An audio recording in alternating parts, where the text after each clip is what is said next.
Hello guys, welcome back to my channel and enjoy this fanfic part 3. Now let's start the fanfic.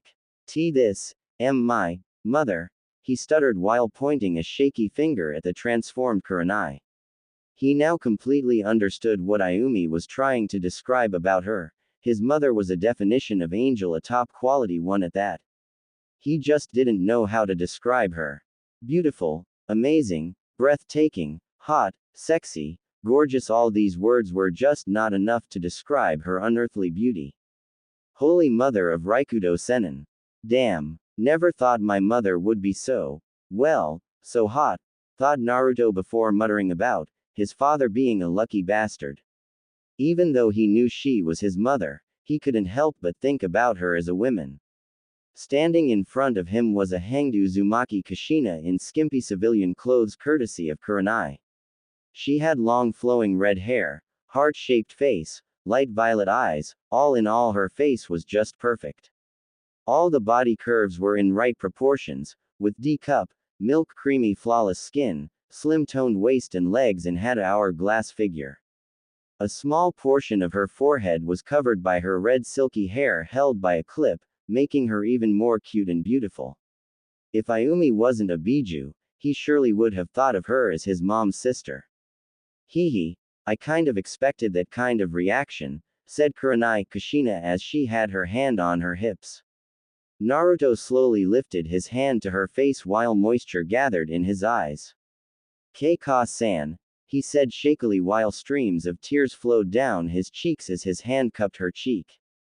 Kurenai Kushina blushed at the contact before leaning into his touch while she put her hand on his hand to deepen the touch.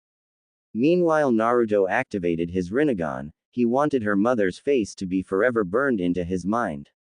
The Rinnegan could copy images or any form of writing, an ability he discovered during the training while reading the scrolls. Kurenai gasped silently when she saw his eyes. They were beautiful. His purple eyes seemed to have a glow to them, also the effects of his white chakra seemed to increase. It's okay, Nato-kun. I know you miss her, but life is all about moving on. She wouldn't want you to cry for her every day, rather she would want you to accomplish your dreams and be happy. Did you know what was her dream when she was of your age? She said as she cancelled the henge while Naruto wiped his tears with his forearm before shaking his head. When asked, she would always say she wanted to become the first female Hokage, similar to your dream, she said while Naruto's eyes widened at the prospect of learning that their dreams were so similar. Accomplish your dreams, Naruto-kun, fulfill her dream. I know you can do it, she said as she put her hand on his shoulder while he started to chuckle softly after coming over his shock.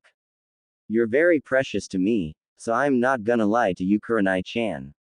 Although a large part of me understands the behavior of the villagers towards me, but still a small part of me hates these villagers with passion and wants nothing more than to kill them. That part of me, you can say that it is the negative Naruto, the one which was born through emotions like pain, hate, fear, loneliness and revenge, the part which I've suppressed within the deep recesses of my mind, he said while Kurenai was shocked that inside this bright Naruto, there existed a dark one which wanted to get back at these foolish villagers for how they treated him since he was a baby. A large part of her totally agreed with getting rid of these ignorant villagers who couldn't tell the difference between a kunai and a sealed kunai. But, he inhaled deeply, but, I think there's still hope for the younger generation. Right now, their views are influenced by their parents, but I'll make them see the truth. Unless a miracle happens, I know that it will be very difficult to change the views of the elder generation, if not completely impossible. The Shadaime, Nadaime and the Yodaime would be ashamed of these people's ignorance. When Gigi gazes upon his village from the monument, I see nothing but sadness, pity and shame in his eyes. Sadness that he couldn't change the villagers' views of me, pity at their ignorance and shame at what the people of this village have come to. Some time ago, I thought about leaving this village thinking that becoming Hokage of these pathetic villagers be damned. But I've learned that a king does not choose its people, but rather the people elect their king. The only thing the king can do is change their views towards him. He paused to regain his breath while Kurenai was stunned at the level of maturity that he was showing. To go that deep, he truly had the traits of an upbeat visionary. Hee, it would have been the absurd height of cowardness to leave my village.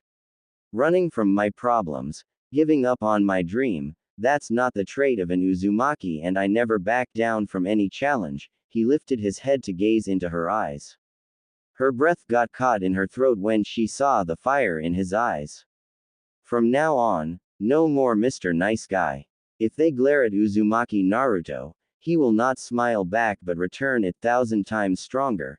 If they attack him, he would not hold back to defend himself. Consequences be damned. He pointed his thumb at his chest. I will become the best Hokage of Konoha, and if anybody has a problem with that, well, they can go eat their shit. I'm tired of trying to gain recognition from these stupid villagers. From now on, I'll treasure the precious people that I have. I'll fulfill my dream, for my precious people and most importantly my mother, he said, a determined smirk while Kurenai smiled at him lovingly. I guess the Rinnegan did wonders to you, didn't it? She spoke while he raised his eyebrows. Surprisingly, your guess is right. After the awakening of Rinnegan, I have a somewhat changed outlook of life. That's why I refuse to hide under a stupid mask or dress like a clown. I'll bust these villagers straightforward, he said with an evil foxy grin while Kurenai smirked. The villagers better watch themselves from now on, she thought. But, I'd better go, Kurenai-chan. The overload of information may cause a headache to boss. He already has a lot on his mind lately, he said while she nodded before walking up to him and kissed him on the cheek. Take care, Naruto-kun, and be safe. In preliminaries, kick some for me, said a grinning Kurenai while a blushing Naruto grinned sheepishly. He rubbed his back head before giving her a thumbs up. Sure, Benihime-chan, he said before dispelling himself while Kurenai smiled at where he was a moment ago. And I promise to you, Naruto-kun, that I would always love you, remain by your side and help achieve your dream, she whispered to herself before gazing at the sky. You'll be proud of your son Kushina-ne-chan, she said while a few tears escaped her ruby eyes. She really missed her idol who she had always thought of as an elder sister. I'd better report to Hokage-sama. There's no use in tracking them anymore. They're already about to reach the tower, she thought before shining out the area. Iwagakure Tsuchikage's office. I was current Tsuchikage Onoki of the Twin Scales, a shinobi renowned for his experience, flying and dust techniques, was currently battling an enemy, probably a common enemy of all the cages except the Akatsuki paperwork. Damn, my back is killing me, if it weren't for my old age. Ack! Grunted Onoki in pain. If anyone outside the village would have seen him, her thoughts probably would have been on the line. This old shrimp Mota is the Earth Shadow Duns. Bet this baldy punk couldn't even bend to see his own scrawny rotten limpin' lol. Onoki was interrupted by a knock to his door. Enter, he said without looking up from his paperwork. Tsuchikage-sama. A Chunin walked in with a scroll. What is it this time? The Tsuchikage said in his old gruff voice, looking bored. Generally, these frantic interruptions were all about his granddaughter Kuretsuchi, wreaking havoc in the village, mainly to test her skills or pass her time, as most of the time she remained bored anyways. This is serious, Tsuchikage-sama. We have received an urgent top-secret message from the cage, said an anxious Chunin while Onoki raised his eyebrows. What does he want? He pondered while taking the scroll. You can go now, he said. The Chunin bowed before leaving his office. He put the official Tsuchikage's stamp on the scroll. The stamp mark glowed for a second, before the scroll opened with a click sound. He then started reading the scroll, his eyes getting wider by the second before an unsettling small smirk formed on his old face. Well, payback's a bitch, isn't it, Konoha? He thought with excitement. Meanwhile, the Forest of Death, the tower. Team 7 along with Kin had reached the tower a while ago. They had just entered the hall before Sakura fell to her knees, all sweaty, and was panting heavily. Naruto, you're one ruthless slave driver, she said while panting. Meanwhile, Kin was still asleep while Sasuke hadn't woken up yet. Meanwhile, Naruto was lost in his own thoughts. Ever since the shadow clone had dispelled itself, the information that he gained had shocked him to his very core. He had almost dropped Kin due to the shock, but composed himself although barely. But his shadow clone couldn't hold his shock, and in the process dropped Sasuke. And he had to hold back himself from rolling in laughter. Sasuke was just waking up when he was dropped, resulting in his head hitting a branch and he again lost consciousness. Sakura didn't notice anything because she was in front of the shadow clone, already tired up and panting. Even nature didn't want to hear about his rambling about the Uchiha's pride, thought an amused Naruto. But that aside, he was really giddy that he had found his childhood friend after all this time, although in reality she was the Genjutsu mistress, and most of all, he saw his mother's appearance today. Just thinking about her made him blush. What's wrong with me? She's my mother, and besides, it's not like she's going to come back from the dead, thought Naruto sadly while choking up his unshed tears. He would never be able to meet his mother again. However, he was dead set in fulfilling his mother's dream and telling those villagers that who was the boss now. He was brought out his thoughts when he sensed his cheeks being pinched. He focused his vision to see Sakura staring intently at him while pinching his cheeks, hard. Ow, what do you think you're doing? It hurts, he yelled as his whiskers marks were sensitive but was interrupted when she put her hand over his mouth while glaring at him. Shh. She's asleep, do you want to wake her up? She whispered angrily, but had a faint blush on her cheeks due to the contact. Damn, who would have thought he would become so handsome? MMPH. Tried to say Naruto in muffled voice but couldn't remove her hand as his arms were busy holding Kin. What? I can't understand you, said Sakura while she leaned in close to hear him. Crazy girl, he thought before creating a shadow clone. Get your hands off boss Sakura Baka, yelled the clone dramatically while she removed her hand, a sheepish expression on her face before the shadow clone's words registered in her mind. What? How dare you call me Sakura Baka clone Baka? She yelled while pointing an accusing finger at him.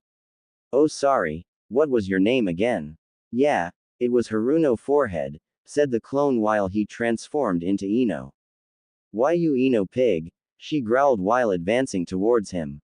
Yeah, bring it on Forehead. The clone was dispelled before it could complete the sentence, courtesy of Naruto whose eyes were twitching dangerously. Sakura, come over here, said Naruto authoritatively, which left no room for argument. Sakura gulped nervously before nodding. She had seen him what he could do if angry and wasn't going to risk it. Why yeah? Asked Sakura meekly under the glare that Naruto was weighing upon her. Open both these scrolls and don't do anything silly now. Kin is already injured and we have to treat her injuries as fast as possible, he said while handing her the scrolls. She took the scrolls before opening both of them at the same time. Smoke started arising out of the scrolls while Sakura blinked in confusion. These are summoning scrolls, drop them, he yelled while Sakura threw them away from her. The smoke cleared for them to see Yumino Iruka standing there with proud smile on his face. Congratulations you three. You have passes the second part of Chunin exams, said the academy teacher while Sakura whooped with joy. Naruto was just happy to see his brother like sensei again. It's nice to see you again Iruka sensei, he said with a smile while Iruka turned his head to him. Naruto, what the hell happened to you? Said a gobsmacked Iruka while Naruto sighed. It's an S-rank secret sensei, you just have to ask Gigi about it, said Naruto while wondering how many times he would have to repeat that line today. Iruka could only nod dumbly. Anything concerning Naruto just had to become an S-ranked secret. I hope Kyuubi has nothing to do with this. Who knows, it might be influencing Naruto, thought Iruka, concerned for his favorite student before his eyes landed on a girl in Naruto's arms and an unconscious Sasuke on the back of another Naruto he presumed was a shadow clone. What happened to Sasuke? And who is she in your arms? Asked a confused Iruka, but on the inside was proud that his brother-like figure was becoming a man. Sakura glanced at Naruto, not sure about what to say about Sasuke's condition. He got exhausted in a fight we had with another team for the scroll, but is otherwise alright and only unconscious. He then glanced at a sleeping Kin with a small smile on his face, which didn't go unnoticed by Iruka. We found her injured on our way here.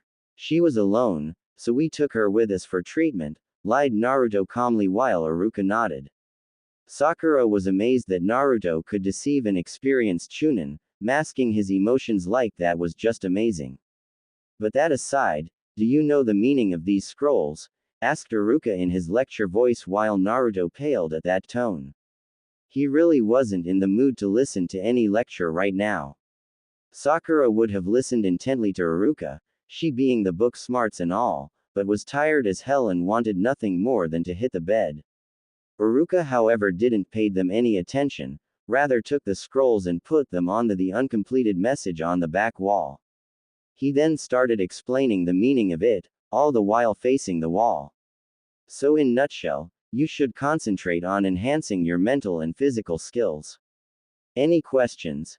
Asked a smiling Iruka, proud at how well he had explained the riddle. He turned his head to see nobody but a scroll on the floor. Confused as to where they went, he opened the scroll and started reading it. Sensei, I already know the meaning of those scrolls, but thanks anyway for wasting your 10 minutes explaining it. Boo-ha-ha-ha-ha. Spirits are always with you. Guess where I took that line from? Future Hokage of Konoha, Iruka Sensei. Thanks for explaining whatever you did. We'll always remember it, although we didn't hear it. Ha ha ha ha ha. Shanaru. Naruto. Sasuke is unconscious, but I know him pretty well. So according to me, servant, HN. You should be honored to be my sensei. I've got my Sharingan to master and a traitor to kill, so I don't have any time to listen to your ed-up lectures. However, as your reward for your good-for-nothing efforts, I allow you to watch me fight like the elite I am. The great Uchiha-sama, leader of the Emo clan. Silence, pin-drop silence followed after Iruka had read the scroll. Those bloody ingrates, he hissed angrily with gritted teeth, his face red and his eyes screaming murder for Team 7. Naruto ooh. Meanwhile, Team 7 along with Kin had found an empty restroom which were for the passing teams. The room was nothing special, but contained 3 single beds and the regular necessities which you find in a cheap hotel room. But in Naruto's opinion, it was much better than his apartment. Alright, you can rest here Sakura while I call for medical treatment, said Naruto while the doppelganger, shadow clone put Sasuke on the bed and dispelled itself. Naruto on not receiving any answer turned his head to see a loudly snoring Sakura on the bed, her arm hanging limply on the side of bed and drool escaping her mouth. He sweat dropped before chuckling lightly to himself. I guess I really worked her to the ground I don't know what caused you to change so much Sakura, maybe Orochimaru's interference, but I'm glad you did. Hopefully, just maybe, we still can be friends, thought Naruto as he reviewed her behavior in the Forest of Death after his training. So far, she had done nothing suspicious, but still. He then turned his gaze to Kin, who was starting to wake up and slowly opened her eyes. The first thing she saw was Naruto's oceanic blue eyes and his warm smile sending vibrations through her body. Morning sleepyhead, he said while she shyly smiled back making Naruto just want to kiss her and never let her go. She then noticed her surroundings. Did we reach the tower? She asked while he nodded. How are you feeling Kin-chan? Asked a concerned Naruto while she again blushed at Chan, part to her name. Nobody had ever addressed her with so much kindness and concern in her village. I'm fine Naruto-kun, thanks to you, she said with a small smile while Naruto looked away with a small blush. Man I gotta control myself, but she's so cute, so irresistible, he thought while mentally slapping himself. Alright, I think it's mainly due to my chakra. Now I'm gonna slowly stop the flow of my chakra on your rib region, then tell me what you feel. I have a theory to confirm, he said as he slowly lowered the amount of chakra he was constantly giving to her. He watched as her face scrunched up until he completely stopped the flow. So, any difference from before? He asked expectantly. I'm suddenly feeling tired. My body is still sore from the injuries, but surprisingly there's very little pain in my ribs which was damaged the most. But, how is that possible? She asked in confusion while Naruto's eyes widened. Great. Looks like apart from acting as a painkiller, it enhances and accelerates the body's immune system and healing factor. Guess there are some abilities of my dujutsu and chakra which I have to find on my own, he thought, excited that he could somewhat treat injuries with his chakra, although much slower than a medic could, but still it was damn useful. It's the exact opposite of Yuki nature, which is harmful to our chakra coils, but still is much strong and potent. I can't tell you much, but just that my chakra accelerates healing factor of one's body. You can refer it as a sort of a bloodline, he said while her eyes widened in surprise. That's so cool, she exclaimed excitedly while Naruto grinned at her. He noticed that some of her personality traits matched his, mainly when she was excited about something. Alright, I think you should rest up a bit as we have 2 days until the second exam ends. Meanwhile, I'll look for a medic to completely heal your injuries, he said as he laid her on the third bed, not that way you perverts. While she nodded, albeit a bit sadly on losing his warmth. Naruto, on seeing her gloomy face bent down and kissed her on the forehead. Don't worry Kin-chan, I'll be back as fast as you can blink, he said while grinning as she blushed a scarlet red. Hi, she said happily before Naruto left the room. Several minutes later, he found a medic nin before sending her to their restroom for treatment of injuries of Kin, Sakura and Sasuke while he decided to roam for a while. Oh man, I forgot my cape with Kin-chan. I think I look kinda cool with it, he thought while walking before he bumped into someone round a corner of the corridor. Ouch. Hey, watch where you're going idiot. Like you were watching. Hey, you're that girl from the sand team. What was your name? Tamari, right? He said while helping her to stand. She looked up and immediately blushed furiously upon seeing him. Holy mother of pure wind. I mean, wow, she thought while covering her cheeks with her hand to hide her blush leading to Naruto having a sweat drop. Hey, are you alright? He had just offered to help her stand, and she was blushing like he was demanding her virginity. Did he do something wrong? It seems I have a knack for meeting weird people today, he thought dejectedly. Why yeah, thanks. But, who are you? She asked in confusion while Naruto blinked in surprise. We just met some days ago. I'm Uzumaki Naruto, remember?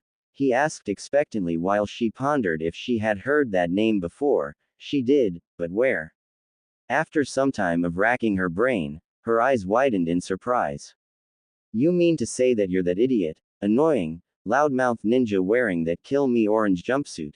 She asked before quickly clamping her mouth shut with her hands while his eyebrows twitched. Was my acting that natural? Well, I did dig my own grave. I'm sorry. I didn't mean to. Don't worry, it's cool. Sometimes I do tend to act like an idiot, said a grinning Naruto. But what the heck happened to you? She asked. That's a secret to Mari-chan, he said teasingly while she blushed. But where's that clown paint and bloodthirsty brother of yours? He asked jokingly while she giggled. Hee, Kankuro is sleeping right now in Gaara. Well you know, just trying to sleep, she said nervously, not wanting to reveal her brother's secret while Naruto nodded. He had sensed the evil aura of Yuki that Gaara seemed to be radiating constantly, thus he knew that Gaara too was a Jinchuriki like himself. Oh well, I'd better be going. It was nice to meet you Tamari and good luck for the preliminaries, he said while walking past her. See you soon Naruto and… Hey wait, what do you mean by preliminaries? She asked frantically. You'll see, he yelled over his shoulder as he rounded the other corner and disappeared out of her sight leaving a perplexed Tamari. Time skip. 2 days. After his meeting with Tamari, 2 days passed quickly for Naruto. Kin was perfectly alright after the medic had treated her, and Sasuke too awoke after some time.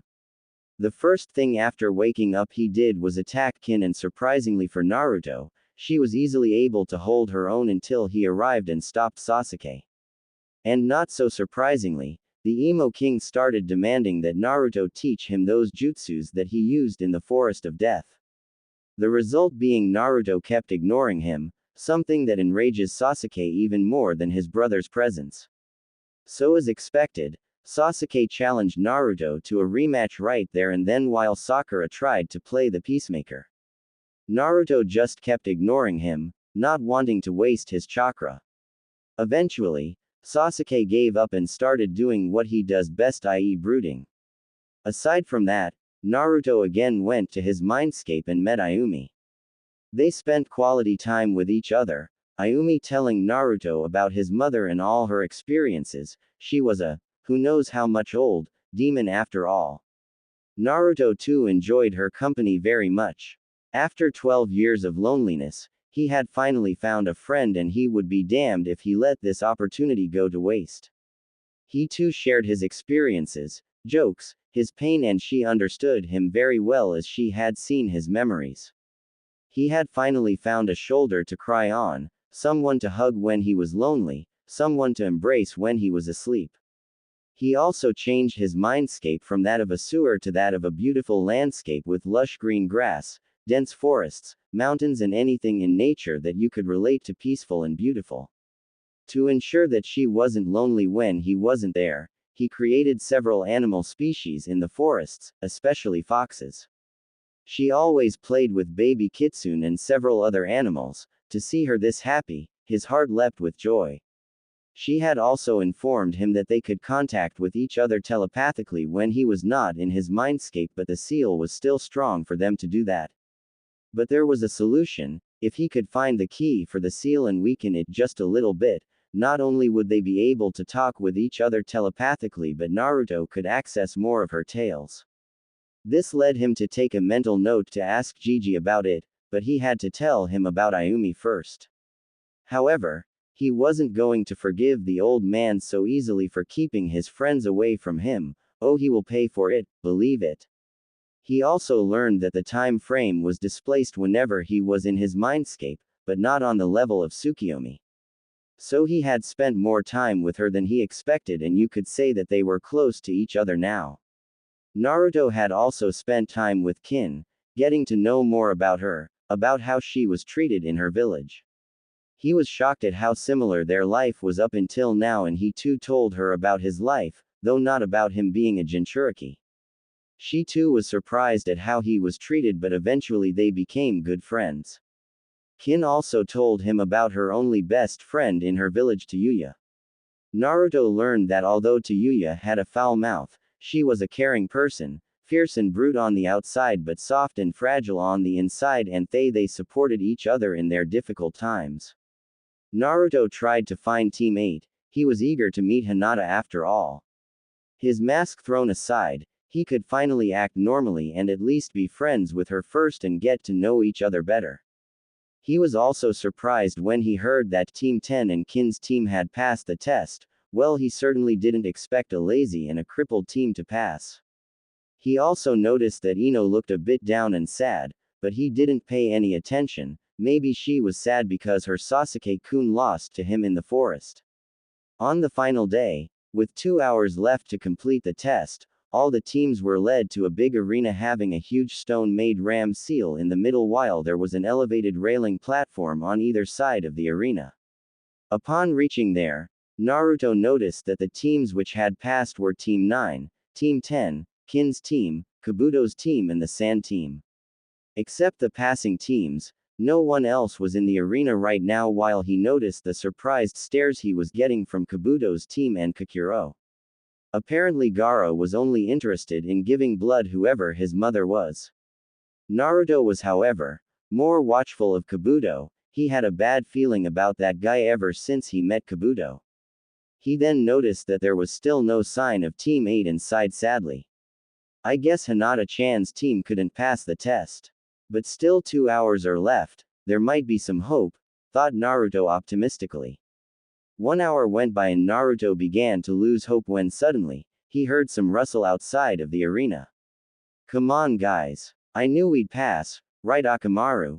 Asked an ecstatic Kiba followed by a bark of approval from Akamaru while Naruto smirked as he definitely knew that voice. Looks like they passed the test he thought but was brought out of his musings when he heard an all too familiar soft and an angelic voice. Wait for us Kiba. He heard the muffled yell of Hinata. I'm telling you Hinata, we are probably the first team to pass the exam, choked Kiba mid-sentence when he saw a total of 6 genin squads staring at him in amusement. Meanwhile, Naruto sighed, shaking his head in amusement. What an idiot, he muttered while chuckling lightly to himself. Dobi, what are you laughing about? Demanded the Uchiha with his patented scowl while Sakura frowned at Sasuke's behavior. She had been constantly observing his behavior for the past 3 days and found that Sasuke was the reason for most of their fights. Sakura's admiration for Sasuke was constantly being degraded as she watched him for the first time with a sane person's perspective.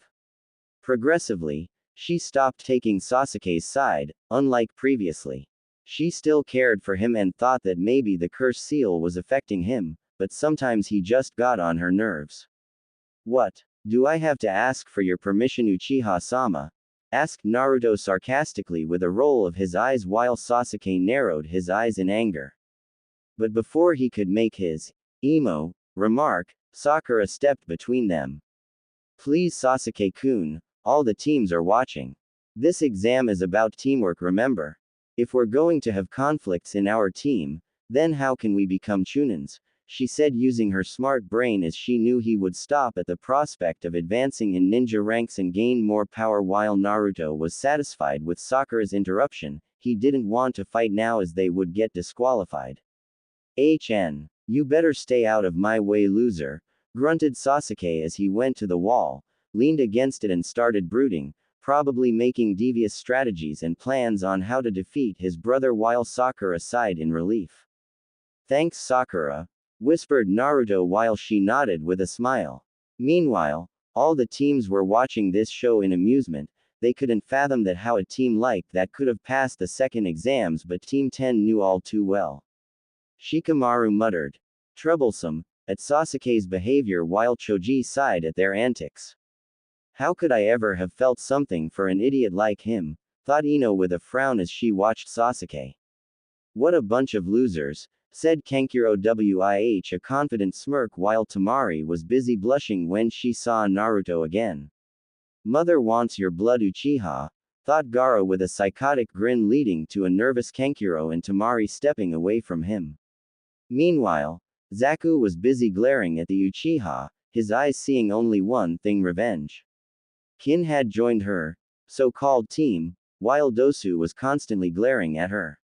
Neji had an arrogant smirk on his face. Tenten was busy sharpening her kunai while Lee was doing one-hand vertical push-ups, all the while yelling about his youth crap. Kabuto was also keeping a close eye on Naruto. He could feel that Naruto's power had somehow increased drastically during the second exam. On the other hand, Hinata and Shino had just reached the entrance where a dumbfounded Kiba was standing. However, Shino and Hinata weren't surprised at all to see the 6 passing teams. They had already predicted this as they did completed the exam just before the time limit. They became scanning the teams and as expected Hinata became ecstatic when she spotted Team 7, but was confused when she didn't see any orange. Where is Naruto-kun? She thought when she didn't see him anywhere in the arena. However, she did found someone she hadn't seen before, who was wearing a white cape with his back towards her, who she dismissed as a possible Yamanaka proctor because of his blonde hair. His blonde hair made her suspicious, but she just ignored it. She also noticed that Sakura was talking to Sasuke about something before he went towards the wall. Worried about Naruto, she approached Team 7, Sakura to be specific. She timidly poked Sakura on her shoulder. Sakura-san? Asked Hinata while Sakura turned towards her. Oh, Hinata. Congratulations on passing the second exam, she said cheerfully while Naruto was busy in his own thoughts. so he didn't notice that Hinata was standing beside him, neither did Hinata as she was worried about Naruto. Thanks, but do you know where Naruto-kun is? Asked Hinata, wondering where her favorite blonde is. Do you know where Naruto-kun is? She asked timidly while Sakura blinked in confusion. What do you mean? He's standing right. She trailed off when she realized that Hinata hadn't seen the new Naruto before, inwardly grinning evilly. Sakura slung her arm over Hinata's shoulder with a grin that would scare even the greatest prankmaster. Say Hinata, do you know that Naruto told me that he liked you? She said dramatically while Hinata's face went extremely red. Really? She asked with a tinge of hope, barely able to contain her excitement if what she heard was true.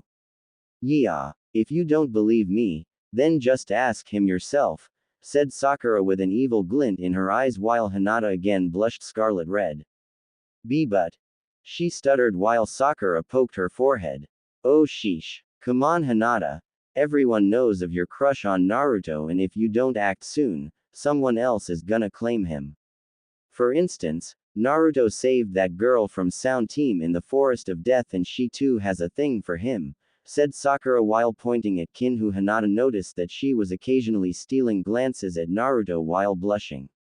No way am I gonna lose Naruto-kun after all these years, she thought with desperation while a determined look bloomed on her face. Where is he, Sakura-san? She asked calmly while Sakura just grinned at her from ear to ear. Why, he's right behind you Hinata, she said while pointing behind her whereas Naruto was still spaced out about something. Hinata whipped her head lightning fast to see the same one she considered as a proctor. She could immediately feel blood rushing to her face at astounding rates and pinched her nose to prevent a possible blood loss, but the pressure was too great and was propelled back due to a huge nosebleed almost taking Sakura with her. She barely missed Sakura but was on a collision course with Sasuke, who was leaning against the wall with his eyes closed, trying to concentrate on his brooding. Wham! She collided with Sasuke, and accidentally elbowed him in the forbidden zone, leading to his eyes popping out of his sockets, slow motion. He threw some saliva and thankfully for Hinata cushioned her impact before he was immediately on his knees writhing in extreme pain, rolling around helplessly just to get rid of this torture. My, he couldn't say anything coherent but just roll on the ground with a pained expression on his face. He could almost see an image of a laughing Itachi hovering over his head while saying, I told you foolish little brother, you will always be weak. Sasuke-kun, yelled Sakura as she ran to help him, but had to stop herself from falling into fits of laughter while others didn't bother to restrain themselves. Ha ha ha ha. Oh man, he, this is great, he, the Uchiha's production raw materials busted, said Kankuro, who was laughing his off while Tamari too was trying to control herself and was barely succeeding at it. Meanwhile, Kiba unconsciously closed his thighs when he imagined the impact.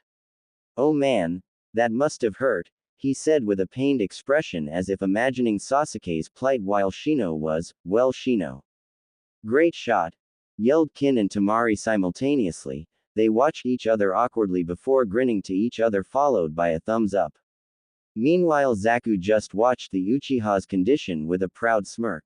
That's what you get for messing with me Uchiha, he thought while everyone else, yeah, even Gaara, he too understands the pain of being hit there, could only express their thoughts in one word, ouch. Mother pities you Uchiha, thought the future Cage. Meanwhile, Naruto just got out of his thoughts to see a starry-eyed Hinata with a huge blush on her face and a rolling Sasuke on the floor with Sakura trying to help him. Seeing Hinata's blush and Sasuke's condition, he immediately understood what happened. I guess she noticed my changes. Earlier she used to stutter in my presence, but now, he thought with a sigh before walking up to Hinata. But he was extremely happy to see her. Last time he checked, she was being impaled by Itachi's blade. Oi Hinata-chan, are you alright? He asked with a concerned expression while her eyes slowly fluttered open to see Naruto bent in front of her. Naruto-kun. She stuttered before her world began to spin while Naruto too noticed her swaying. He sighed before putting his hand on her forehead and started to apply his chakra on her forehead.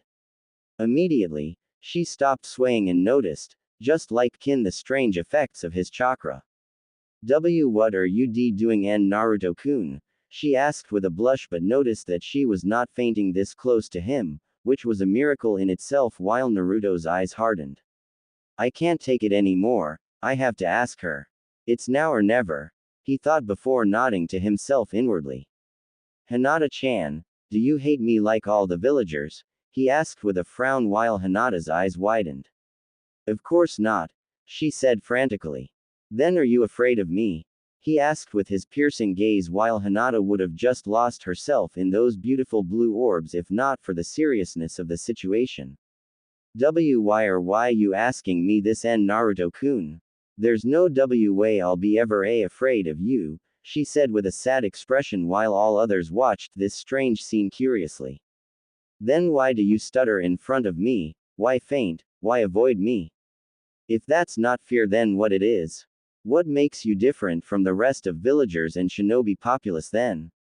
If you like me, then why never approach me? He asked while her eyes widened in surprise. Naruto-kun, she trailed while avoiding his gaze. Eye contact, Hinata, he said firmly while she immediately jerked her head to look into his eyes which were usually bright were filled with loneliness and pain. I know you liked me right from the start, I know you followed me, I am not an idiot, Hinata. I know you secretly cheered for me in the academy, secretly prayed for me, but why didn't you ever approach me? Why didn't you try to at least be my friends when I was lonely, when I sat lonely by the swing? If I'm the one you like, shouldn't I be a source of comfort for you? Shouldn't you be comfortable around me? Shouldn't you be just yourself around me and forget all of your problems in the world? He said with an emotionless face. He refused to cry in front of everyone, but he had to know the answer. He was fed up of this game of cat and mouse while tears started to well up in Hinata's eyes at hearing the pain in his eyes. Meanwhile Kin, Sakura, Temari and Ino were also sad at hearing him, but Ino was hit the hardest among them by his pained confession. If only I wouldn't have behaved like Anne back then, for what it's worth. I'm sorry, Naruto, but I promise that I'll make it up for you, thought Ino while Shikamaru put a comforting hand on her. He too was a bit sad that he didn't approach Naruto again, although they were friends early in the academy, but eventually only him and Choji remained friends.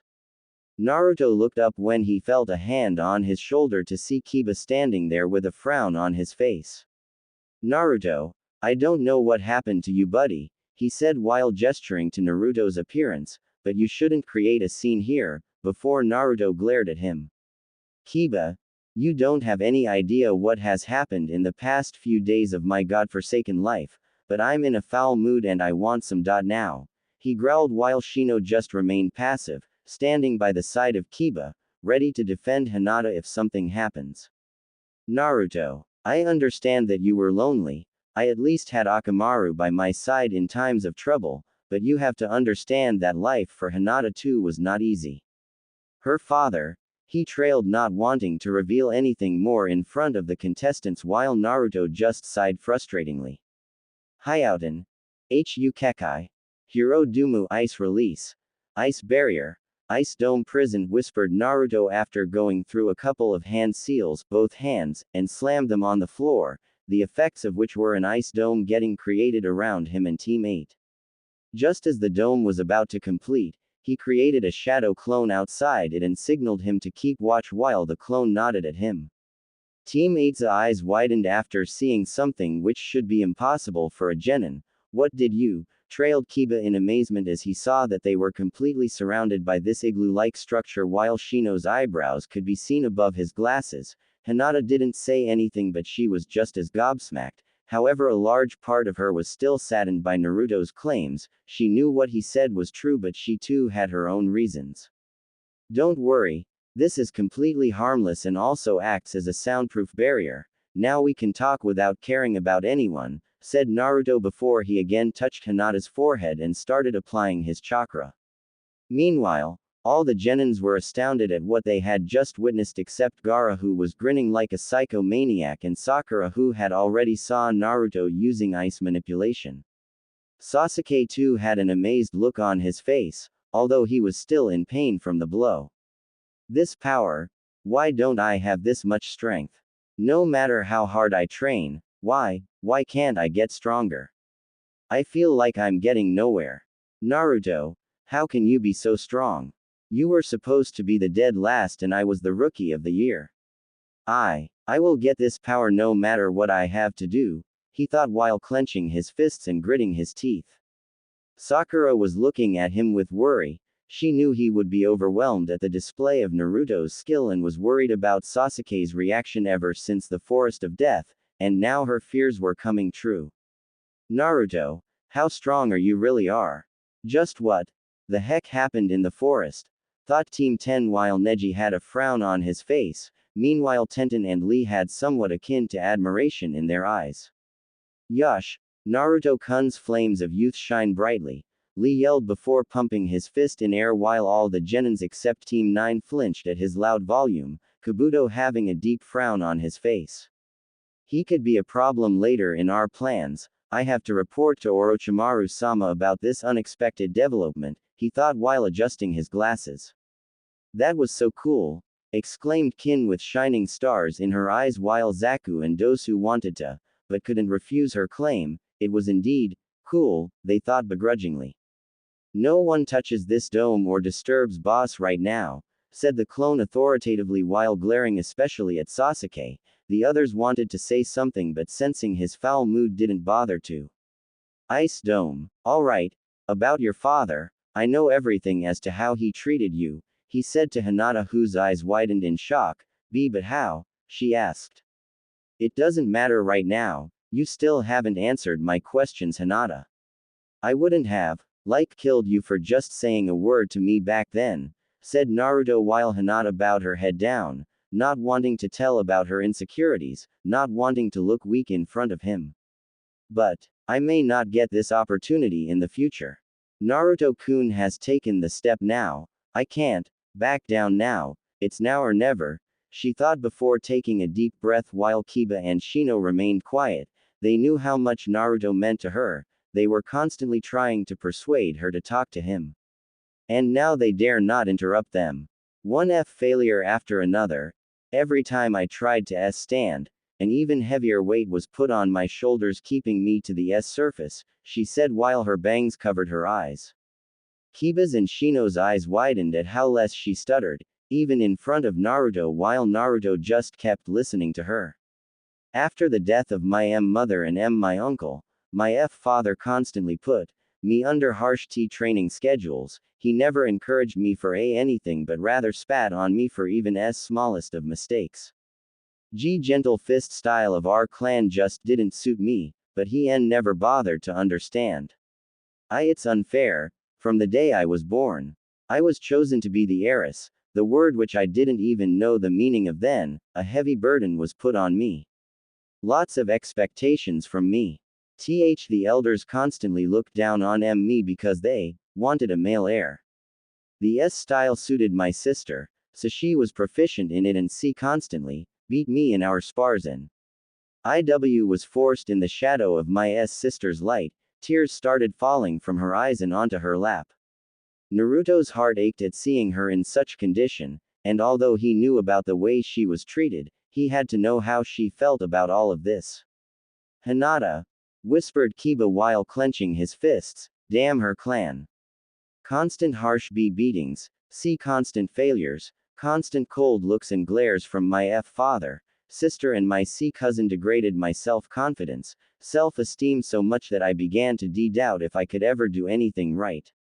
In the Academy, I tried so many times to approach you, but every time I would see the disappointed face of my father, my insecurities holding me back, me having thoughts like, she bit her bottom lip to stop herself from crying, she couldn't break down in front of him. But when she felt a warm hand on her shoulder, she looked up to see Naruto smiling warmly at her while tears started flowing down his face, his warm and loving eyes urging her to let it all out. That pushed her over the cliff and she threw herself at him. Naruto was surprised as well as Kiba and Shino. It was a miracle that she hadn't fainted until then, but this. Hinata hugged Naruto tightly while she sobbed uncontrollably in his chest. He encircled his arms around her petite figure and held her to him. I was too afraid to approach you. I still am. What if YUD don't like me? What if YUTH think of me as a weak person just like my father?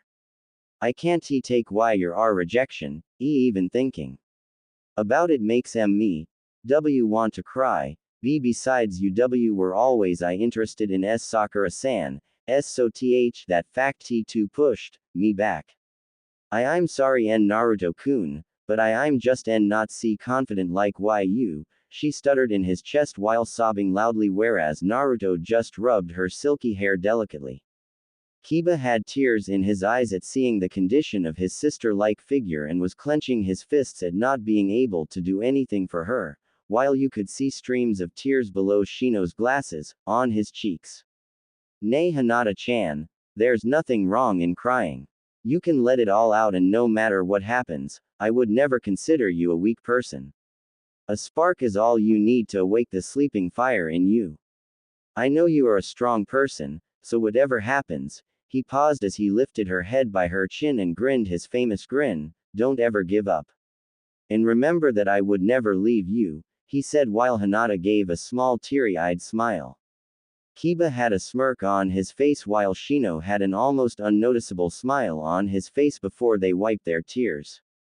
Hinata wiped her tears and determination took birth in her eyes before she stood up and pointed her thumb at her Hittite, and I promise on my leaf Hittite, that I would never leave your side Naruto-kun, she said while Naruto could see that she was desperately trying to stop her stuttering. He knew that her father had severely damaged her self-esteem, but he also knew that with time, her stuttering would stop.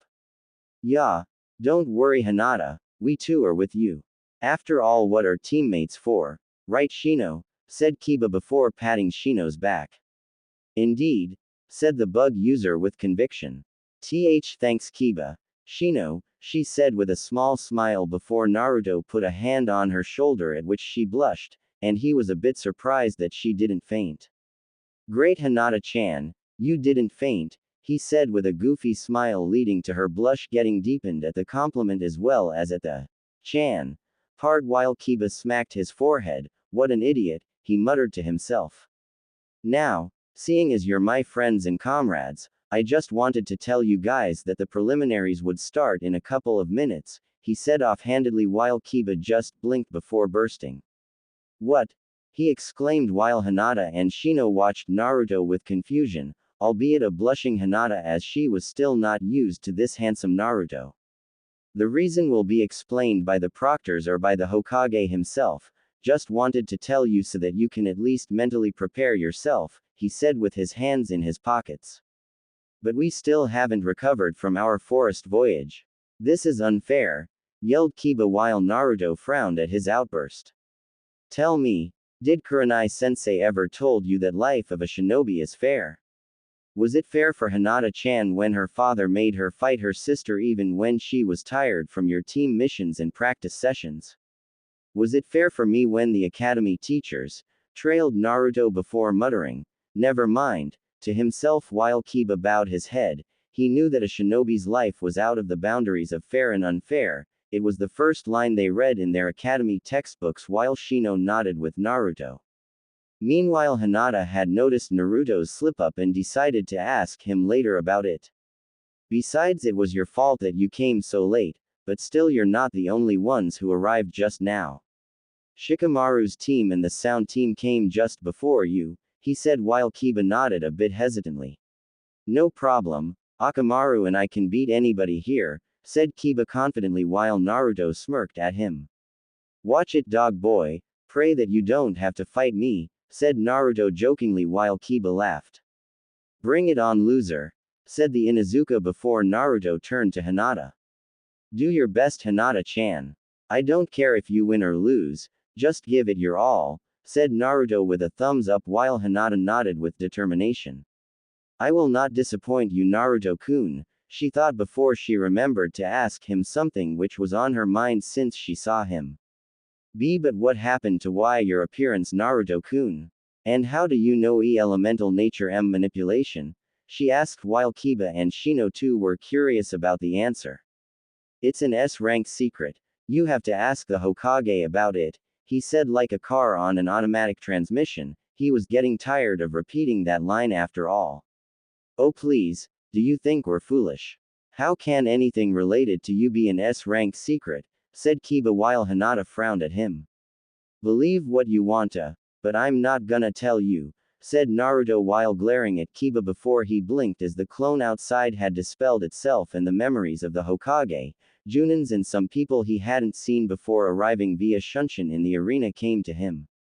Gigi has arrived. Alright guys, let's go and kick some genin, he said before forming the snake seal resulting in cracks beginning to form on the dome before it collapsed completely for them to see everyone's wide eyes except the Hokage.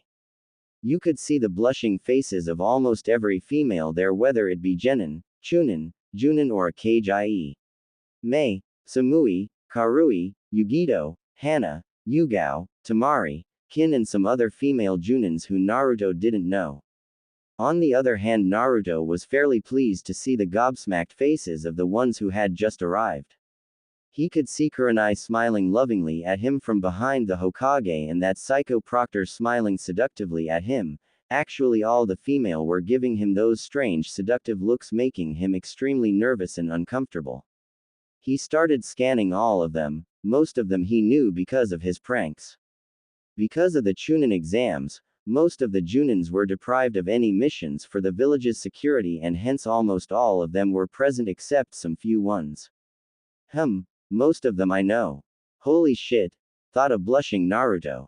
Blood started to crawl to his face when he saw Hana and Yugao, both of whom were grinning at him. If two beautiful women like them would grin at you, well let's just say even Sasuke might melt. His blush deepened when he set his gaze on Mei, Samui and Yugito, especially Mei's flirtatious smile. His mind was getting into overdrive at the attention of this many beautiful women. He'd rather fight Orochimaru again than be in this position. Meanwhile Kiba was grinning lecherously when he noticed them while he wiped blood off his nose. Shino just stood impassively while Hinata was fidgeting nervously under the stares of possibly every Junin of the village. She hesitantly lifted her head to see Kurenai smiling proudly at them, lifting her confidence even more after her talk with Naruto. Meanwhile, the other Genins were staring between them and the Hokage, trying to decipher the situation. But most all, they were still astonished over the ice dome that Naruto had created. Sorry for the wait, we were discussing something private, away from prying ears, said a nervous Naruto apologetically, not sure what to say in this situation. Flashback outside the ice dome. Several minutes had passed after Naruto had created the dome, while the clone was still keeping watch for the proctors and was talking with Kin and Tamari about something. Ino wanted to join in the conversation but she knew now was not the time as it would just create a scene here. Sasuke was better than before, but that area was still sore for him while Sakura was concerned for him. That was awesome Naruto-kun. You must have trained hard to control a rare element like ice like that, complimented Kin while the clone blushed and was grinning while rubbing of the back his head. Thanks I guess, he replied, but how can you do ice manipulation? Not even Junins are capable of such a feat. Do you have a bloodline? Asked Tamari skeptically while the clone gulped nervously. Why did boss leave me here? I'd rather be inside the dome than try to deflect these questions, he whined. Never mind that, you two don't know each other right? So let me introduce you. Kin-chan, this is Tamari and Tamari, this is Kin-chan, he introduced them while they greeted each other politely and shook hands with each other. Suddenly, several loud puffs were heard while the arena was filled with smoke and a booming voice reverberated from the smoke. Alright maggots, congratulations on passing the second exams. The smoke cleared for the Genins to see a brightly grinning Anko Mitarashi, behind whom were almost all the Junins of Konoha. You could see Kakashi reading his smut novel, a smoking Asuma, a cold-looking Kurenai justifying her title of Ice Queen, and Guy who was grinning like an idiot, Baki who was the Junin sensei of Gaara's team, the Sound Team's sensei Orochimaru, and other Konoha Junins who hadn't taken any teams and specialized in other areas. But Anko's face, along with every newly arrived one's face, turned into that of surprise when they saw a human-sized ice structure in the middle of the arena with a blue-eyed, whisker-marked, white cape-wearing blonde standing on it. Every Junin except the Ice Queens had only one thought running through their minds: Yondaime. While the female Junins were blushing, but Anko quickly cut them off before anyone could say anything. Sensei, thought Kakashi in shock. What is this? As far as I know, there's no ice user in Konoha, and I fairly doubt any of you could do this, said Anko in a demanding tone while the clone raised his hand. Actually, I created this, he said with a grin leading to a pink tint on the female Junins including the Ice Queens, while Kakashi became a bit suspicious at hearing that voice before. He had heard that voice before, but it wasn't that of his sensei. Then his eyes widened in shock when he saw the whisker marks, resulting in him dropping his book. Naruto, he thought while getting surprised looks from his fellow Junins. As far as they knew, he had never dropped his book even at the most shocking facts. Are you kidding me, brat? There's no way in hell you could know chakra nature manipulation, let alone creating an element as rare as ice, said a Junin. What exactly did Rinnegan do for him? Thought the Ice Queens simultaneously with wide-eyed looks on their faces. They were already thrown for the loop when Kurenai told them that he knew nature manipulation for water and lightning element, but this was absolutely absurd. Even Sharingan didn't grant you that much. Hokage-sama will explain when he gets here, said the clone as he awkwardly used the term, sama. He was not used to this formality crap, but in front of so many Junins he had to be careful. Before anyone could say anything, Hiruzen, Mei along with her bodyguards and along with Yugito, B and his team arrived via Leaf, Water and Lightning Shunshin. They too sported similar reactions like the Junins, while Hiruzen too was surprised. He wasn't expecting Naruto to be able to use a sub-element so early even with the shadow clone training. Hiruzen was also a bit nervous of Naruto's reaction as Kurenai had told him, rather while smiling evilly, that Naruto knew about him keeping her away from him. Hokage-sama, would you kindly explain these people about how can I use ice manipulation and about my changes? I'm tired of saying the same thing over and over again, said the clone while glaring at Hiruzen while the newly arrived ones looked at him with amazement, except Hiruzen. Meanwhile, Yugito, Samui, Karui and Mei were blushing profusely before Mei quickly composed herself. What a handsome man, I think it would be fun to flirt with him, thought Mei with a smile. Now that's what you call cool, thought Samui while retaining her emotionless look. What a fine specimen, kidding you have to claim him, purred Nibi in Yugito's head while sending mental images of Yugito and Naruto doing something which Jiraiya would be proud of. Shut up, Nibi, she thought while blushing furiously. Ah yes, Raikage Dono, Mizukage Dono, this is Uzumaki Naruto, said the Hokage, gaining wide-eyed looks from everyone except the Genins and the Ice Queens. Most of the shinobi populace in the village didn't hate Naruto for what he carried, but still remained indifferent to him and held no grudges against him, but they were still surprised that this was the same shrimp prankmaster who wore a Kill Me orange jumpsuit. Naruto-kun, you really intrigue me to no end. It would be interesting to see what else has changed about you, thought Orochimaru while licking his lips like the snake freak he was. This is the dead last they were talking about, thought Mei, Karui and Samui simultaneously not believing their eyes. How can a genin capable of feat as rare as elemental manipulation and sub-element at that, be called a dead last?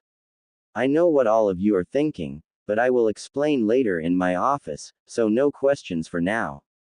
And Naruto, care to tell us why do you have this created here? Asked Hiruzen while pointing to the ice dome.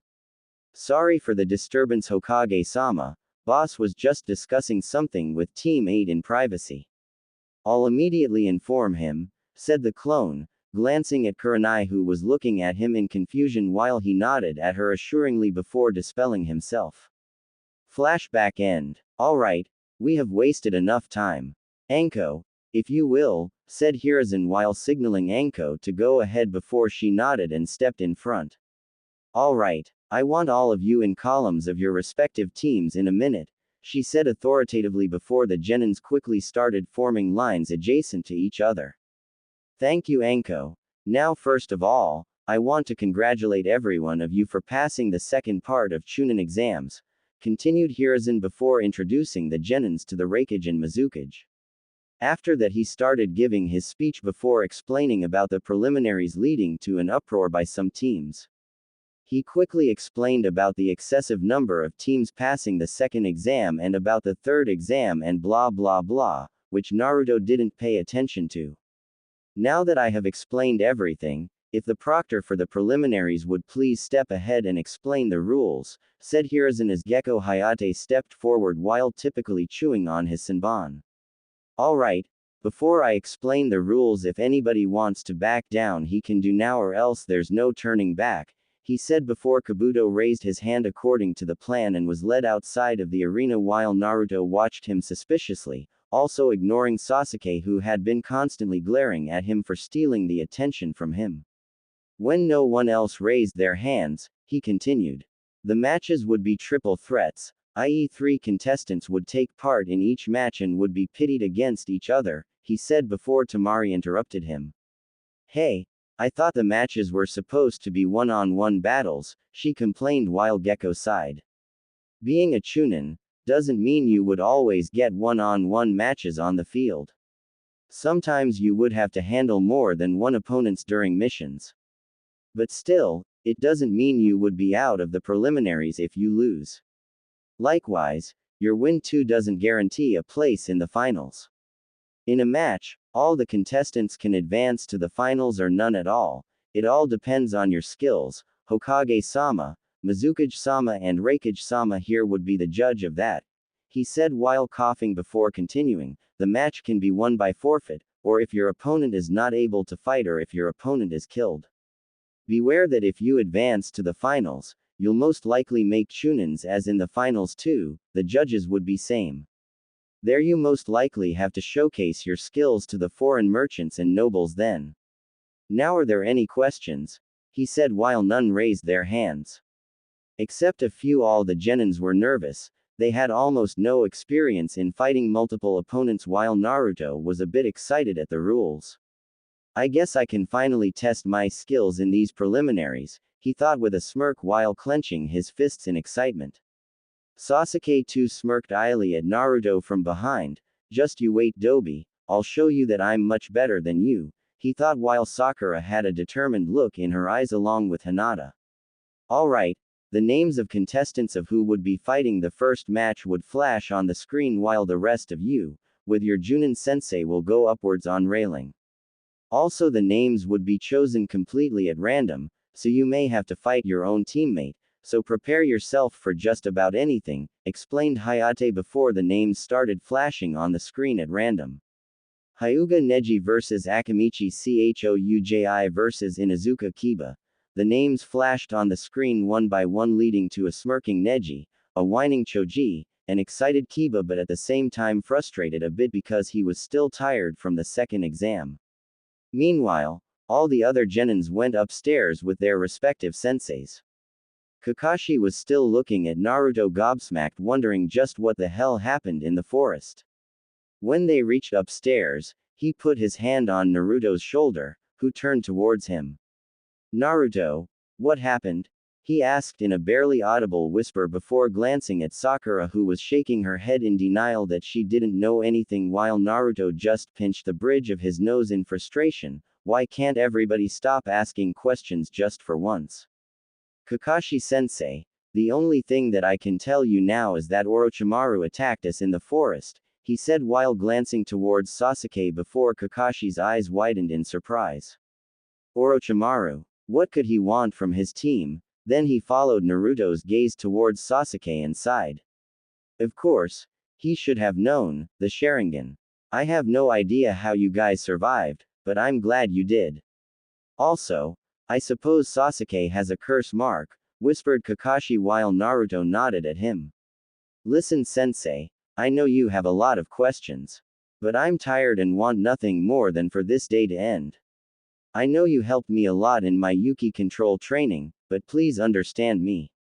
Gigi will explain everything to you when the time comes, but for now can you please drop these topic?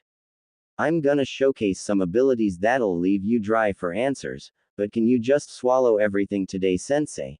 He said in a pleading tone. He was emotionally and mentally drained. These past few days were like a roller coaster ride from him. He himself needed some time to think while Kakashi nodded in understanding. He could see that his student was emotionally a raging maelstrom right now and needed some time to get used to this. He would give him some space for now, but was eager as to what abilities he was talking about. Alright, are you three ready? Asked Hayate while Neji nodded, activating his Byakugan while settling into his gentle fist form. Choji too nodded, albeit a lot hesitantly while Kiba immediately ate a food pill to restore his chakra. Meanwhile Raikage grinned in anticipation of the battle. It's been a while since I've seen a Hyuga, Akamichi and a Inuzuka in action. This should be good, he said while Mei nodded with him. You ready, Akamaru? He asked his partner who barked with him before he nodded with the proctor. Hayate raised his hand before yelling, Hajime, and jumped out of the center to the side. I'm warning you guys, you should just give up or suffer a shameful defeat by my hands, said Neji Aili while Kiba growled at him and Choji became even more nervous. I'm not one to go down without a fight, no matter what I'll just give my best, he said before crouching on all fours while Choji too became determined at Kiba's declaration and nodded with him. Kiba and Choji looked towards each other before nodding while Neji narrowed his eyes at them. Immediately Kiba dashed towards Neji at a higher speed than a genin should possess. Neji was startled by his speed and agility, but that was to be expected of an Inuzuka, and besides he was used to sparring with Lee who possessed much greater speed than Kiba. Kiba went for a midsection palm thrust as Neji avoided it with grace before going for a palm strike towards Kiba's shoulder but became unsettled by his smirk. He's planning something, thought Neji before his eyes widened when he heard Choji yell. Buban Baika no Jutsu, partial multi-size technique. Shit, I forgot the fat one. That ingrate, he hid himself behind the Inuzuka deliberately so his chakra network was hidden from me behind the Inuzukas. These losers just might be a bit of challenge for me after all, he thought before using a chakra-enhanced jump to dodge the rolling Choji who was now like an air balloon and was coming at him at high speeds. Upon missing him, Choji just collided with the wall, his enlarged body getting stuck in the crater. Neji, using his chakra on his feet, was standing on the ceiling right now before he saw the Inuzuka and his dog coming at him with his Byakugan, rotating at high speeds. Gatsuga, dual piercing fang, yelled Kiba, having creating the man-beast clone before initiating his attack when Neji was in midair. They're both targeting me, I've to get rid of one of them quickly, thought Neji while barely avoiding Kiba's attack before rushing towards Choji, who was still dazed from the impact and was now in his normal size to escape the crater. Upon reaching him, Neji unleashed a flurry of palm strikes, not targeting any vital organs but doing enough damage that he would be out of the match. Choji grunted in pain. He felt like 1,000 needles had pierced his body and that he didn't have any chakra left before falling to his knees and fell face first on the floor. Kiba and his clone Akamaru skidded to a halt from their attack before glaring at Neji who was smirking at him. That bastard, he used that opening to get rid of Choji. I don't think I can go on anymore. I'm very tired and that last Gatsuga took everything out of me, he thought before noticing Neji bending into a strange stance. Meanwhile, one of the Kibas fell on his knees due to exhaustion while panting. They both have the same amount of chakra flowing through their networks, but the standing one must be the real Inuzuka, thought Neji before smirking. This match was now over. I have no intention of prolonging this match any further. You're in the field of my divination, said Neji seriously while Tenten's eyes widened. He's using that attack already, she exclaimed in surprise while Guy sighed at Neji, sometimes he was too stubborn and arrogant for his own good. They had already discussed that they wouldn't showcase their main attacks before the finals, but apparently Neji deemed it fit ignore them. Hake Rokujuyansho, 8 divination signs, 64 palms, he yelled before dashing towards Kiba at amazing speeds and started delivering flurry of palm strikes with accuracy. The strikes were blur to the genins while everyone including Hinata was surprised that he could use such a technique at such a young age. 32 palms, he said in continuation with his attack after delivering the 2, 4, 8 and 16 strikes, but before he could finish the last set of 32 strikes, he was given a shattering punch to the side of his head, courtesy of the clone or was it Kiba, before Neji was sent flying back before colliding with the wall resulting in him spitting some blood. Everyone saw a panting Kiba standing where Neji was a moment ago while the one who was attacked poofed back to show a critically injured Akamaru. Akamaru! Yelled Kiba while bending down to check on it. Akamaru's breathing was labored and Kiba instantly knew that a vital organ of its body was struck during the attack. Proctor! Call for medics, my partner's injured, he yelled while checking for Akamaru's pulse.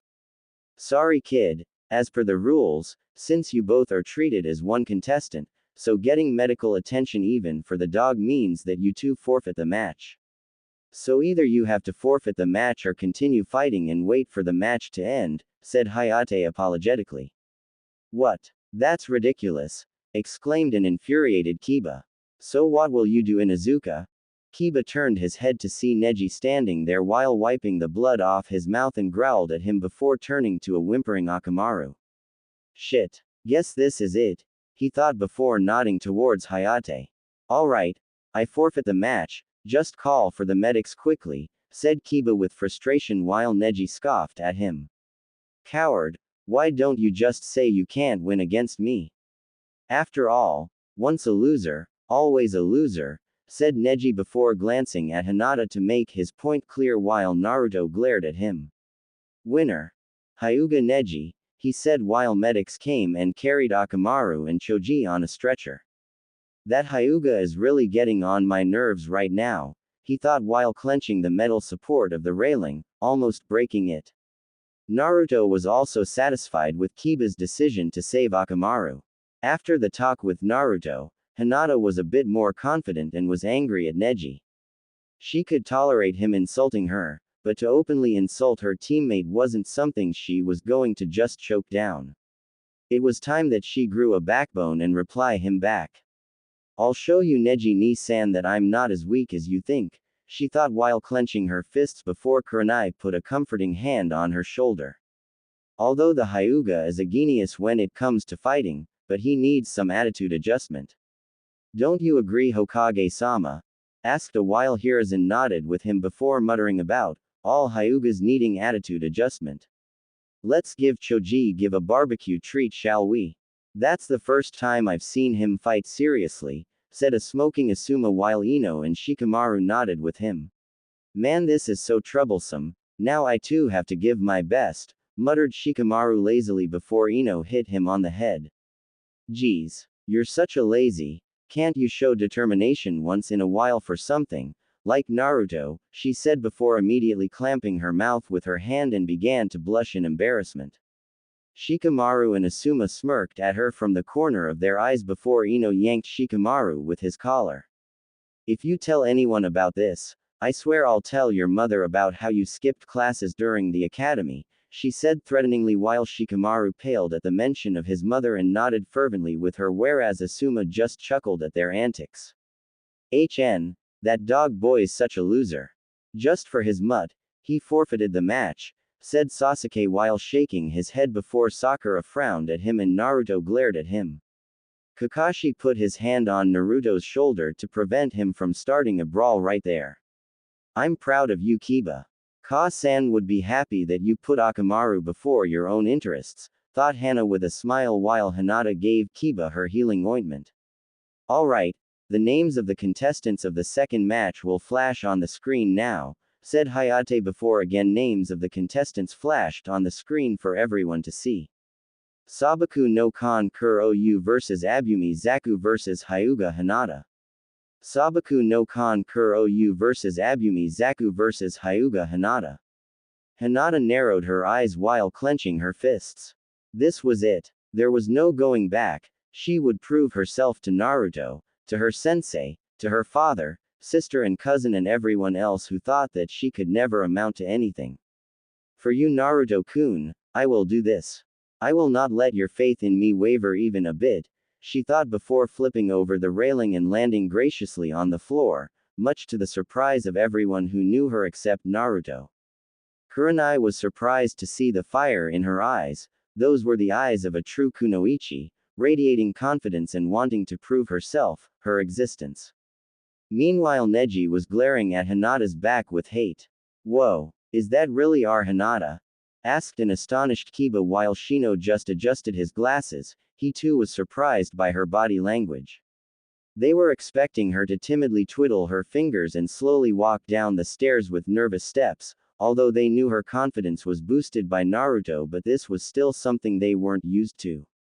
Meanwhile Kurenai was looking at Naruto in confusion and admiration in her eyes. He just possibly achieved what she had been trying to do for some years now. Just what did he do in that dome? Although she knew that Hinata was probably doing this in the heat of the moment, but still even that was impossible before. She knew Hinata had hidden talent, suppressed by her father and her clan, and confidence was the only thing she needed to become an accomplished kunoichi. Zaku landed on the floor and smirked maliciously at Hinata. Why bitch, aren't you Hyuga? He asked with a sneer while Kankuro too landed on the floor with a smirk. Why don't you forfeit girl? This tournament is for guys like us, not for some weak Hyuga heiress, he said while keeping his smirk on his painted face, wanting to unsettle her determination. He knew hit a spot with that last comment.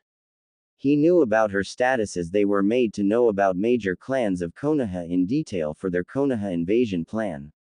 Hinata narrowed her eyes at him while activating her Byakugan, glaring at him at the comment, which only succeeded in stealing her determination before slipping into the gentle fist stance. Your loss bitch, but don't say that I didn't warn you, said Zaku while shrugging before Kankuro spoke. Hey pal, what do you say we team up and beat up the Hyuga?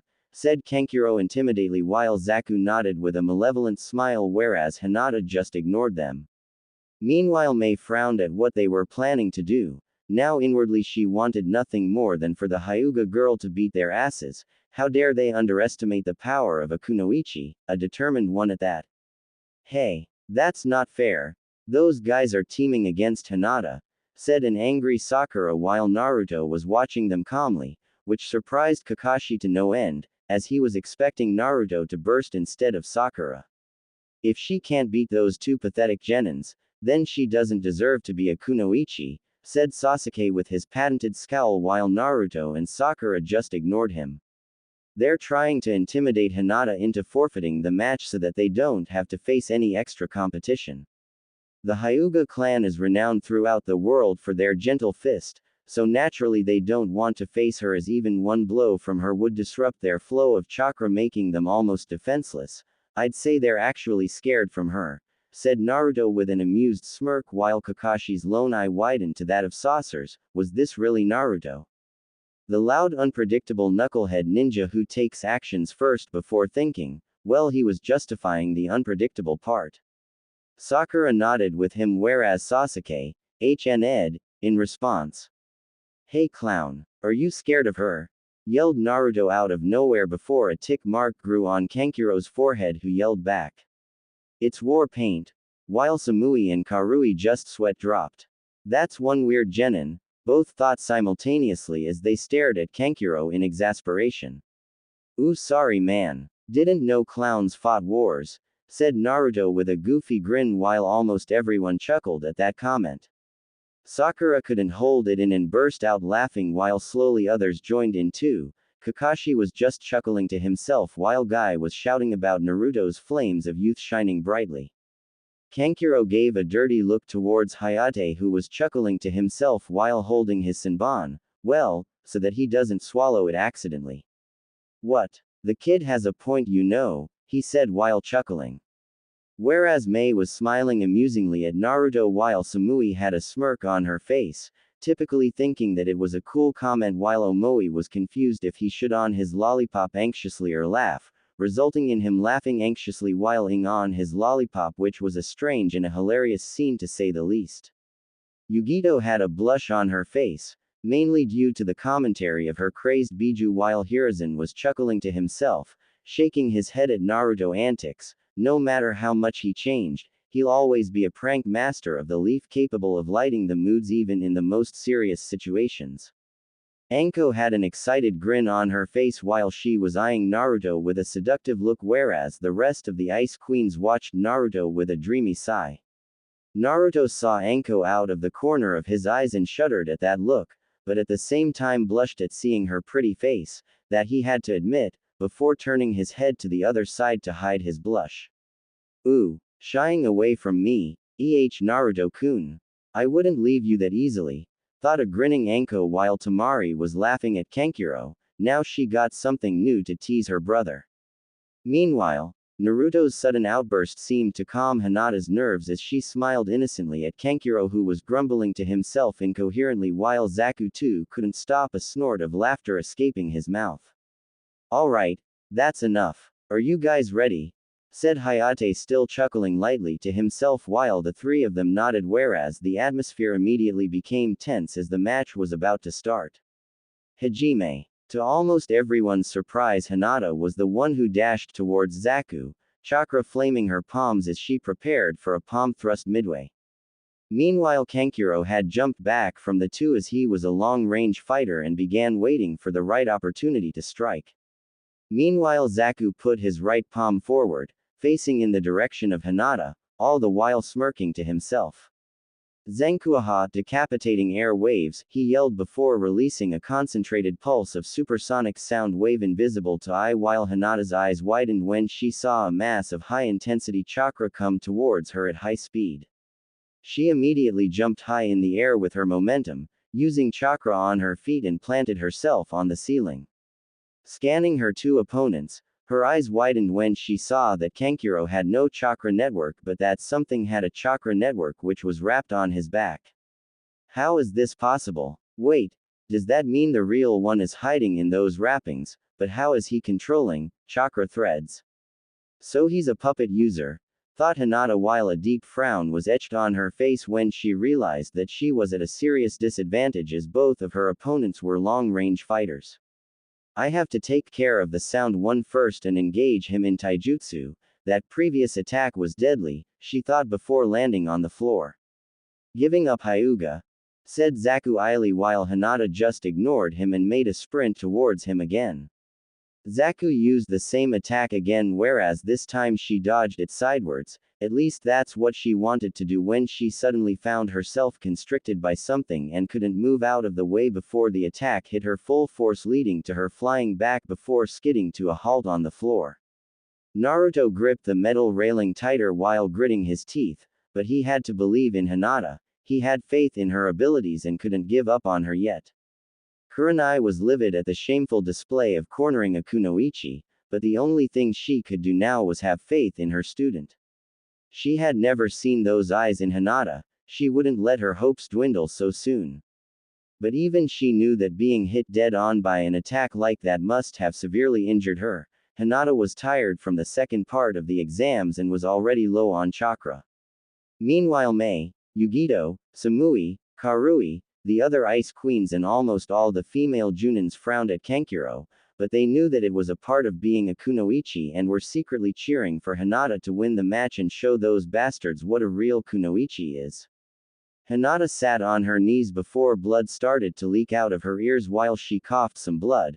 Her whole world was spinning, which she deduced that it was because of her body equilibrium was disturbed. Meanwhile, Lee looked at Hinata sadly. He knew it was over for her now. He had first-hand experienced that attack and knew that there was no chance for her to fight now, even walk properly for at least 2 to 3 hours. Kankuro had chakra strings attached to his puppet Karasu Crow, which had held Hinata in her place when she tried to dodge, whereas the attack didn't affect his puppet at all, although he was a bit sad at doing this, but he had to progress to the finals for their plan and couldn't take any chances while fighting a Hyuga, whether it be male or female. Give up, girl, You don't stand a chance now, spat Zaku as he approached her slowly until he was a few feet away from her.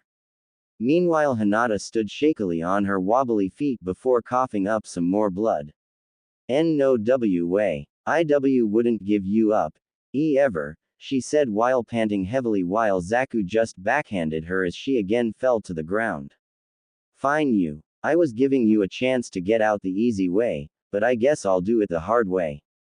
I've been itching to try out a new attack anyway, said Zaku with a predatory smirk as he pointed both of his palms at Hinata, only inches away from her face.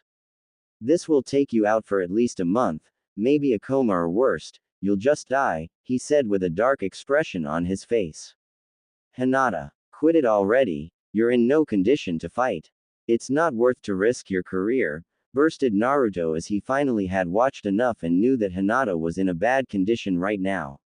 Meanwhile, Hinata couldn't hear anything except the loud ringing in her ears due to the previous attack. The only thing she could do was read lips with her Byakugan and only understood when Zaku told her to give up. Because of the backhand slap, she didn't hear anything further. Not even Zaku's. Her eyes widened when she noticed both of his palms just inches away from her face and saw the vibrating form of his palms as well as the high amount of chakra in the attack. She knew if hit by this one, she wouldn't survive. She could almost see death coming in her face in the form of high-frequency supersonic vibrations from the hole in his palms. Zenkyokukuaha, extreme decapitating air waves, she couldn't hear him, she couldn't hear shouts of Kurenai and Naruto, she couldn't hear anything. The only thing she could see was the chakra form of extremely dense sound waves coming towards her in slow motion, as if mocking her. Telling her that no matter what she does, she would never improve, she would never be able to escape them, that she was weak and was better off if wiped from the face of planet. She could almost see the disappointed face of her father, the sneers of the elders of her clan, the arrogant smirk of her cousin and sister in those invisible waves, but her mind and heart went into overdrive when she saw the grinning face of the one she loves the most. She could almost subconsciously hear him. Never give up, Hinata-chan. No matter what happens, no matters how many odds are stacked against you, no matter how many people think you are weak, believe in yourself, have faith in yourself. March forward, pursue your dreams, pierce through your enemies, says a grinning Naruto while giving her a thumbs up, determination shining in his magical sapphire blue eyes. She closed her eyes as the waves of death drew near. She could feel something warm, something she had never felt before emanating from the pit of her stomach and expanding all over her chakra coils. Thank you, Naruto-kun. I love you so much. I would never give up. I'll keep trying till the end and in the afterlife too if I have to, she thought as the warm and comfortable feeling in her stomach grew, but when she felt that same warm burning feeling reach her eyes, she snapped her eyes open, which were now a shade of glowing blue in the middle.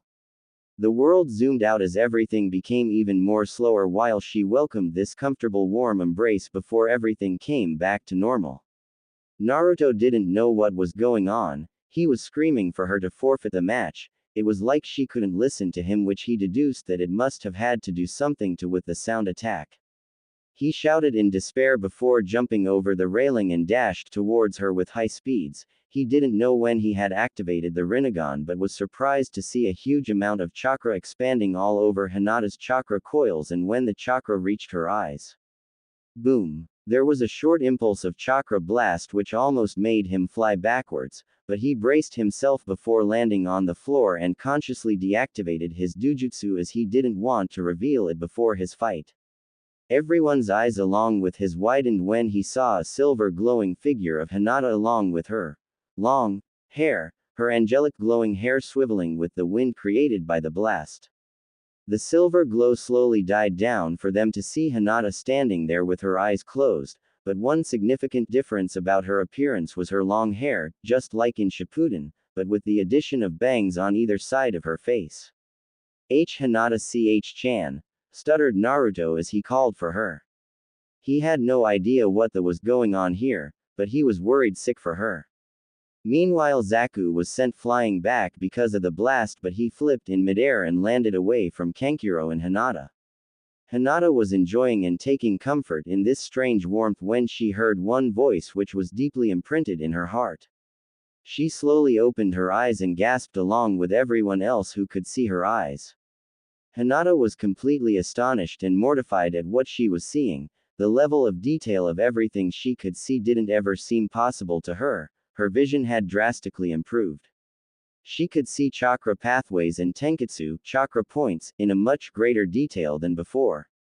Some chakra points which earlier were not visible to her were not as clear as a day. Her range of vision had improved by leaps and bounds as she could almost scan most of the forest of death, also noting the fact that the supposed blind spot of the Byakugan wasn't there and that she could perfectly see through the complete angle, i.e. 360 degrees.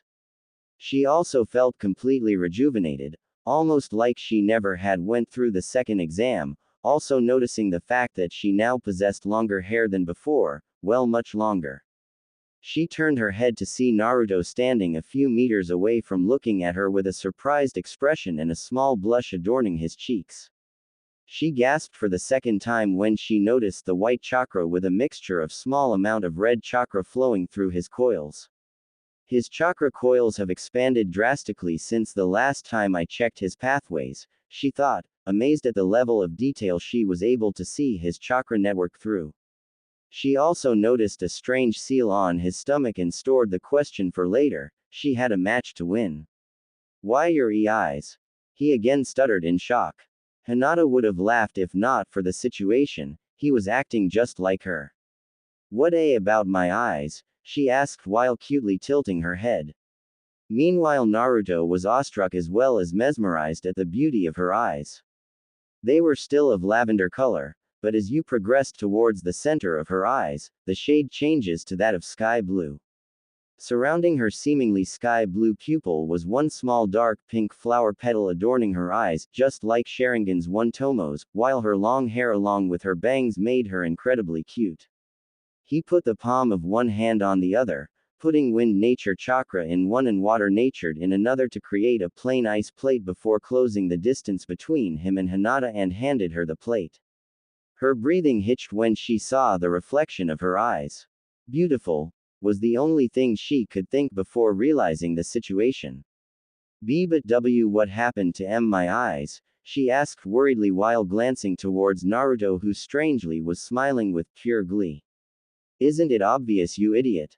Your Byakugan has evolved, Dadbao, he said before grinning in excitement while Hinata's lips slowly curved upwards before it turned into a full-blown smile of pure joy. Really? She asked, barely able to contain her excitement while he nodded vigorously. She squealed before jumping at him and hugged him tightly while he accepted it gladly. But, I've never heard of a second level of Byakugan, she asked in confusion, both not noticing the fact that she was barely stuttering now. See, I always told you that you were special, Hinata-chan, he said while swiftly moving his hands through her long hair whereas she snuggled into his chest. Ahem, they both immediately separated, blushing furiously, and noticed a wide-eyed Hayate staring at Hinata in bewilderment. Actually, when Naruto scanned his surroundings, he noticed that everyone had their eyes the size of saucers, mouths open like they were trying to say something, but nothing came out. Hinata blushed in embarrassment when she noticed all the stares directed at her. Even Orochimaru, who was acting as a sound team Chunin sensei, couldn't believe his eyes. Second level of Byakugan? You've gotta be kidding me. Kurenai had tried several times to dispel a possible genjutsu, not believing her eyes. Nobody had an idea what was going on. The Byakugan wasn't supposed to have an upgrade, it was just like a stock product with nothing to add. Hiruzen and A were rendered speechless, first by the fact that today something happened that wasn't ever heard of, and second by the fact that how casually Naruto and Hinata were acting about this. But Hiruzen, the Ice Queens, and Naruto weren't surprised that much. A few days ago even Rinnegan wasn't supposed to exist. Meanwhile Kurenai had an evil grin on her face. Oh, she couldn't wait to throw this at that bastard Hiashi. The supposed weak heir has reached a level of Byakugan which possibly hasn't ever been achieved in the Hyuga clan, ha ha ha ha. She could already imagine the stone-faced, arrogant laced and the almighty unfazed leader of the Hyuga clan bowing before her and his daughter. He. Sorry, you have a match to win, right? Asked Naruto sheepishly while rubbing the back of his head, whereas Hinata nodded with a smile. Alright. I guess we should continue the match. You guys ready? Asked Hayate while Hinata nodded with a predatory smirk, whereas Zaku and Kakuro were not feeling so confident right now but nodded a bit hesitantly. Zaku was already tired because of using a high amount of chakra in that last attack, whereas Kakuro brought back his puppet in front of him. You're an idiot, Dosu, using so much chakra in one attack. Even if you would have taken out the girl, you still wouldn't have been able to fight the puppet user, thought Dosu while shaking his head. Alright, continue, said Hayate while signaling them to start the match again. Don't think that just because of your bloodline you can match up against me, said Zaku, still trying to intimidate her while Hinata took out several shuriken out of her pouch before throwing them at Zaku, who easily dodged the shuriken by jumping in the air using chakra.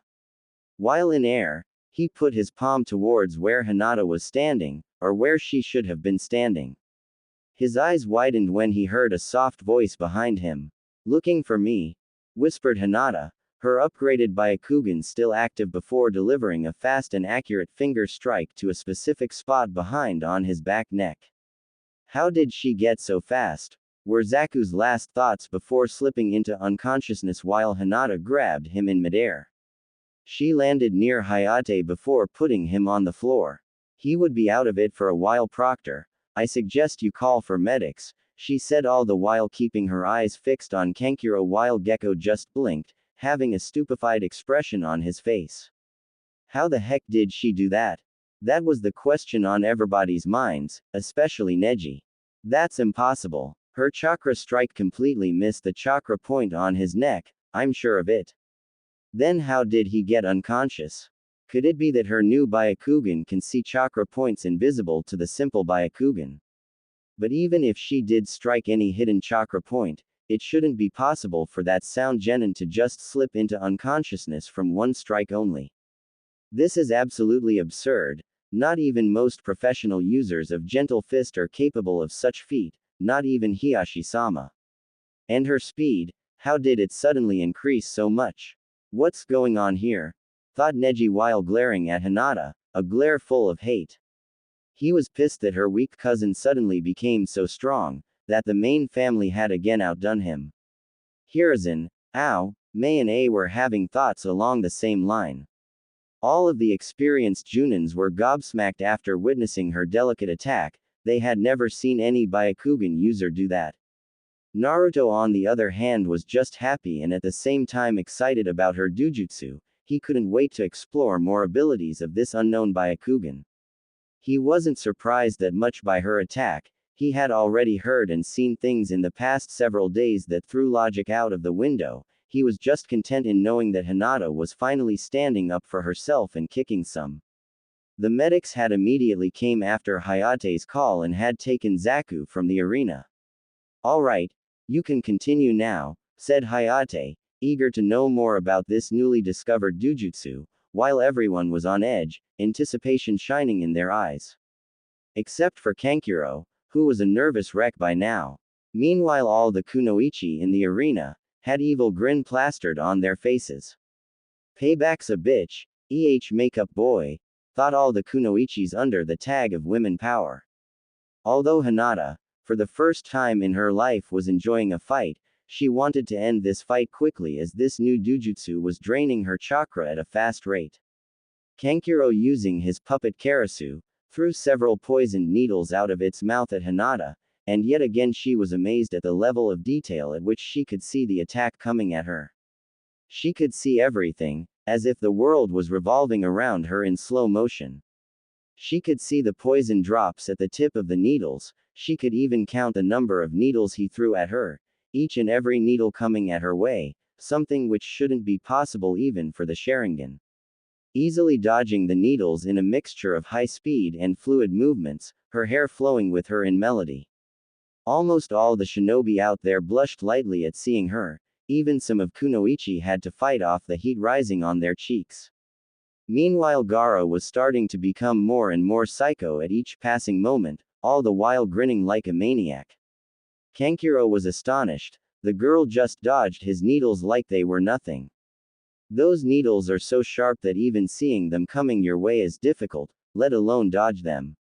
They were even more accurate than Senbon. Those needles were designed by Sasori of the Red Sand when he was in the village after all. Quickly taking out a smoke bomb from her shuriken pouch, she threw it at the floor just in front of her before being completely enveloped by the smoke. Smoke screen? What could she be planning right now? Thought Kankuro anxiously, waiting for her move, his fingers itching to command his puppet. Suddenly Hinata came out of the smoke dashing towards Kankuro at high speed, who immediately again threw poisoned needles at her from the puppet's mouth in both of its hands, wanting to disrupt her momentum.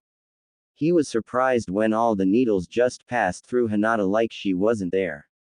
What the? How did she abunshin? Realized Kankuro, but a bit too late as Hinata landed in front of him out of nowhere before delivery extremely fast and accurate palm thrusts to his upper body, almost rendering him out of chakra. Kankuro was in a whole world of pain right then. He felt as if he was stabbed by his own needles. He couldn't almost feel any chakra and was feeling tired like was fighting for hours now, his rasped breathing indicating a possible damage to his lungs. She had made a bunshin in the smoke and jumped at that time so that I was distracted by the clone illusion and couldn't see her coming from above. Yes, I lost, he thought before falling to his knees. That was for calling me a weak heir, said Hinata with an angry look in her eyes before Kankuro slipped into unconsciousness and fell face first on the floor. Sensei? Asked a shocked Sakura as she had never seen this side of Hinata before while Kakashi looked towards her to indicate he was listening. Earlier when that sound Genin fainted, how did Hinata do that? It shouldn't be possible with a touch of only unless she's a medic and quite a legendary one at that like Tsunade-sama, she asked curiously while Naruto too waited for an answer. Well, from my guess, she hit a specific chakra point on the back of his neck which should be out of Byakugan's reach. The main family of the Hyuga clan are taught the basics of anatomy of the human body at an early age so that they at least know about the important chakra points and each of their functions in regulating chakra flow in specific organs. However, not all chakra points are visible to the Byakugan, hence only a few in Hyuga clan who are masters of the gentle fist can hit these kind of hidden chakra points, and that too by thoroughly memorizing the location of these chakra points, which is attained through intense studies in medical ninjutsu. So what Hinata did should be practically impossible for her. It could have been a fluke or it could be that this new Byakugan can see those hidden chakra points. If the latter is true, this could be a great breakthrough in the field of gentle fist as well as medical science, explained Kakashi in his lecture mode while Sakura's and Naruto's eyes widened. Winner. Hyuga Hinata, announced Hayate after checking Kankuro's pulse. Almost all the Junins began clapping for Hinata, especially the female populace in the arena, some of whom were hooting without any care in the world.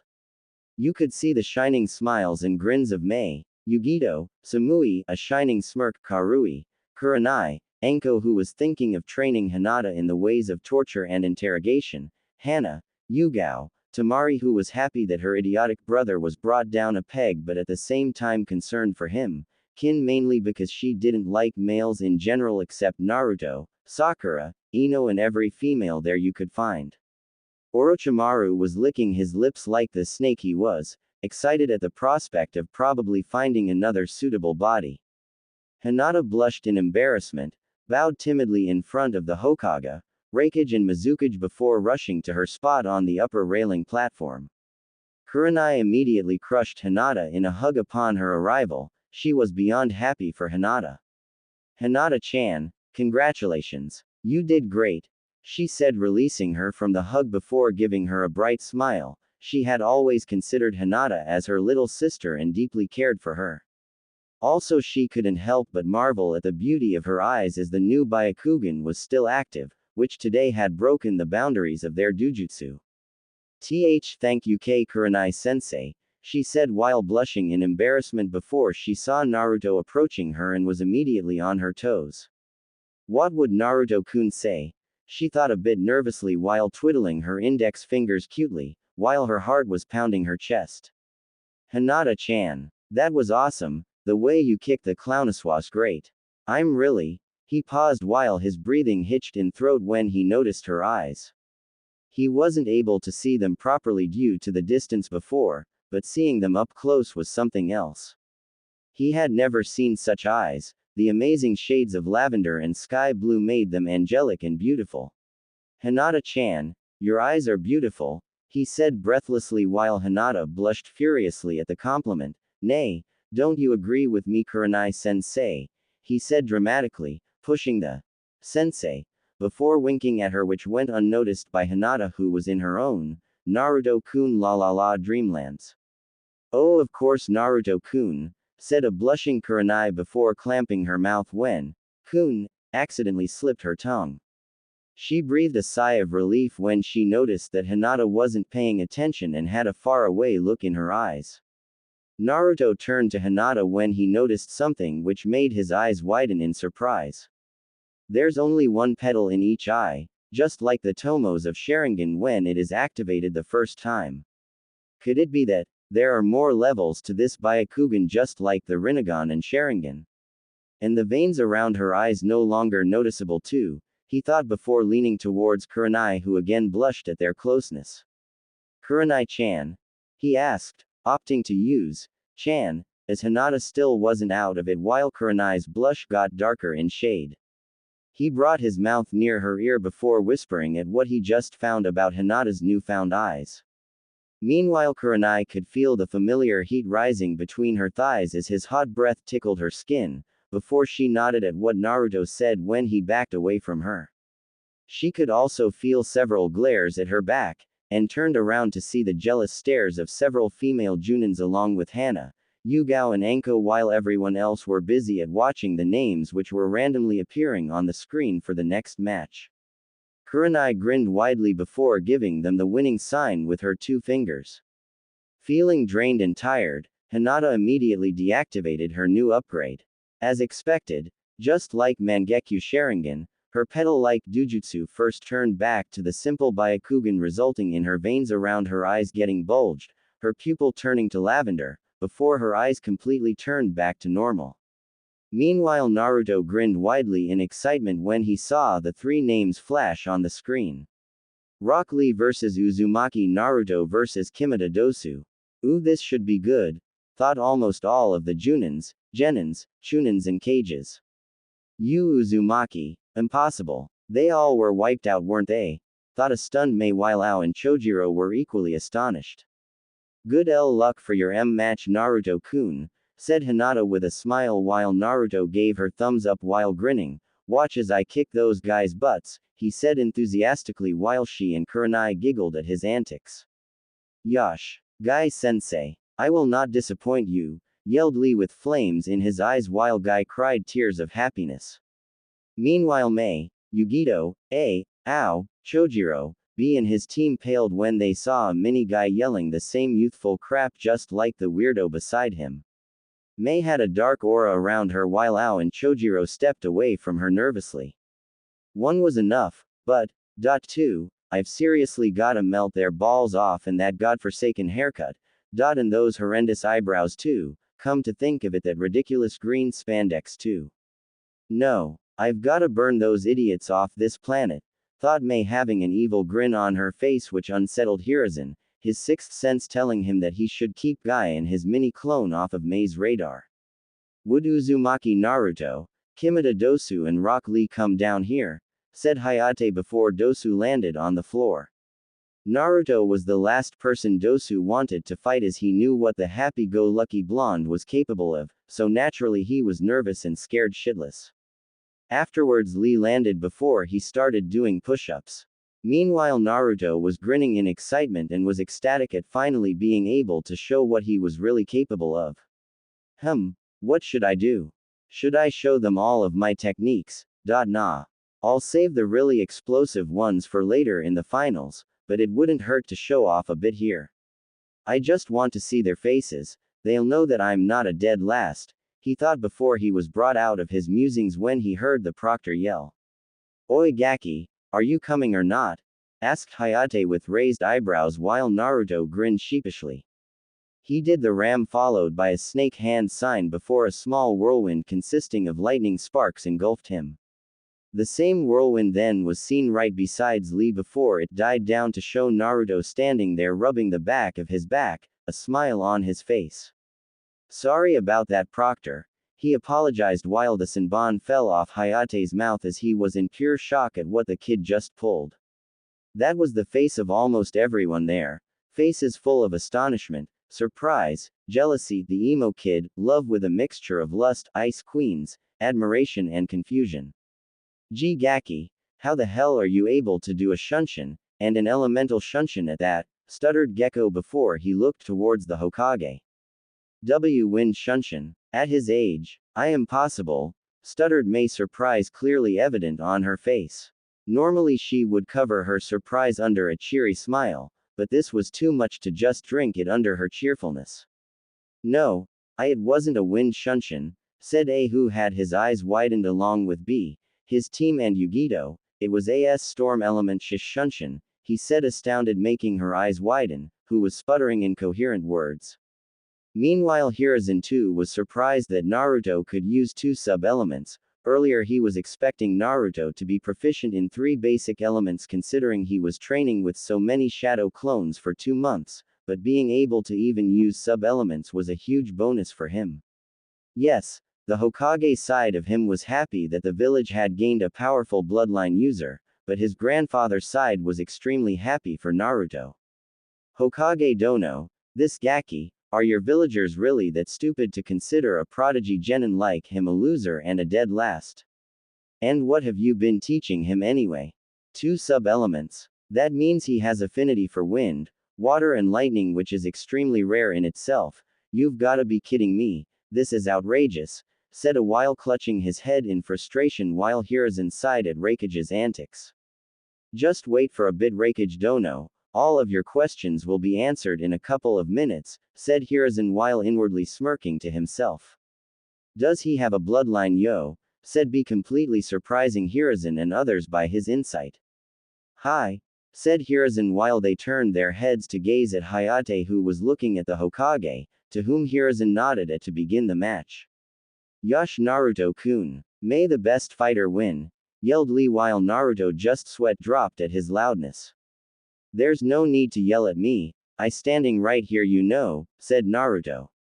But that would dampen my flames of youth, he again yelled with fire in his eyes while Naruto face-palmed himself while muttering, never mind. Meanwhile Dosu was planning to first take care of Naruto, possibly with Lee's help as he knew he was no match for the blonde. Alright, you guys ready? Asked Hayate after coming over his initial shock while all of them nodded at once before creating distance between themselves. Meanwhile, all of those present were intently watching Naruto to see how would he handle himself in a fight, as they had only saw some of his abilities. Sasuke was the one who was the most focused on Naruto, his Sharingan activated, so that he could copy his jutsus and study his movements. What a bastard. Nobody present knew the extent of Naruto's abilities, not even Hiruzen. Kakashi too had Sharingan out in the open, not for the same reason as Sasuke but to study Naruto's attacks properly. He needed to know just how strong his sensei's son was after all. Hajime. As soon as Gecko declared the beginning of the match, Naruto and Lee immediately dashed towards each other, their gut instincts leading to them attacking each other first. Dosu, Kurenai and the other genins who had seen Naruto's speed were surprised to see that he was going much slower than before. The two of them went for a typical punch to their faces before they met in a clash, resulting a deadlock. Naruto's fist was caught by Lee's left hand while Lee's fist was caught by Naruto's left hand, both of them trying to overpower each other, with Naruto holding back his strength greatly while Lee too wasn't giving his all yet. Both of them flipped backwards just in time to dodge Dosu's sound gauntlet, who was aiming for them. Upon his last flip, Naruto jumped in air using chakra before pulling a shuriken from his pouch.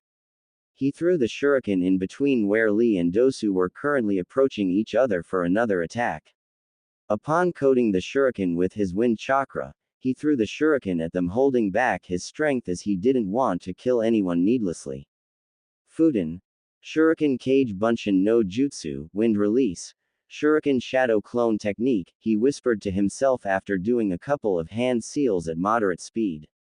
Immediately several wind-coated shurikens, around 20, appeared with the original one before heading towards Lee and Dosu, who looked upwards in the middle of their sprint, their eyes getting widened by the second. Lee, even he had his weights on, was still holding back and thus was easily able to dodge them, while Dosu was barely able to avoid the lethal attack. What happened next had everyone's eyes bulging out of their sockets. The shadow shuriken were able to penetrate the hard concrete floor by an inch or two before being dispelled, while the original was around 4 to 5 inches deep. Impossible. How is this possible? Is he trying to kill us? Thought Dosu with wide eyes, while Lee too was having thoughts along the same line before Naruto landed away from them with a serious look on his face. I still have ways to go with this jutsu. The shadow ones are still not as powerful as the original one, and I have to work on creating more of these wind shadow shurikens. It seems my chakra control still needs a lot of work, he thought in a thinking pose. I've never seen shadow shuriken being used in collaboration with elemental natured chakra, thought an astounded Kakashi, who had seen the chakra coating the shuriken with his Sharingan, while Sasuke too was frozen in his spot. All the people present except the ones who knew Naruto personally were having difficulty accepting that this was the same loudmouth idiotic good-for-nothing ninja who failed his graduation exams twice. Never had anyone present in the arena seen such damage done by a shuriken. If these shuriken had that much power as to penetrate a concrete floor, it was a truly devastating jutsu. Meanwhile, Hiruzen too, the famed professor known for mastering every ninjutsu technique in Konoha, was greatly impressed by the technique. This Gaki has talent. I wouldn't be surprised if he's able to control one chakra tail at this point. He could be the deciding factor in the war against Akatsuki, thought the Raikage with a smirk, while Mei was watching Naruto with wonder in her beautiful eyes. Meanwhile, Naruto just dashed towards Lee before completely vanishing from the sight of all the genins except Lee, while Dosu on the other hand was expecting this and could only hope that Naruto was not targeting him right then. Naruto suddenly appeared in front of Lee, who was still surprised by Naruto's speed and couldn't react in time, hence got an uppercut followed by a spinning kick to his stomach, making Lee flying back before he righted himself in midair and landed on his feet. Lee spit some blood, but nevertheless smirked while wiping the blood off his mouth, whereas Naruto was surprised that his attack didn't affect the taijutsu genin that much. Well, I guess those muscles aren't for show after all, but still I did hold back greatly, thought Naruto, while Dosu could only stand and wait for the right opportunity to attack.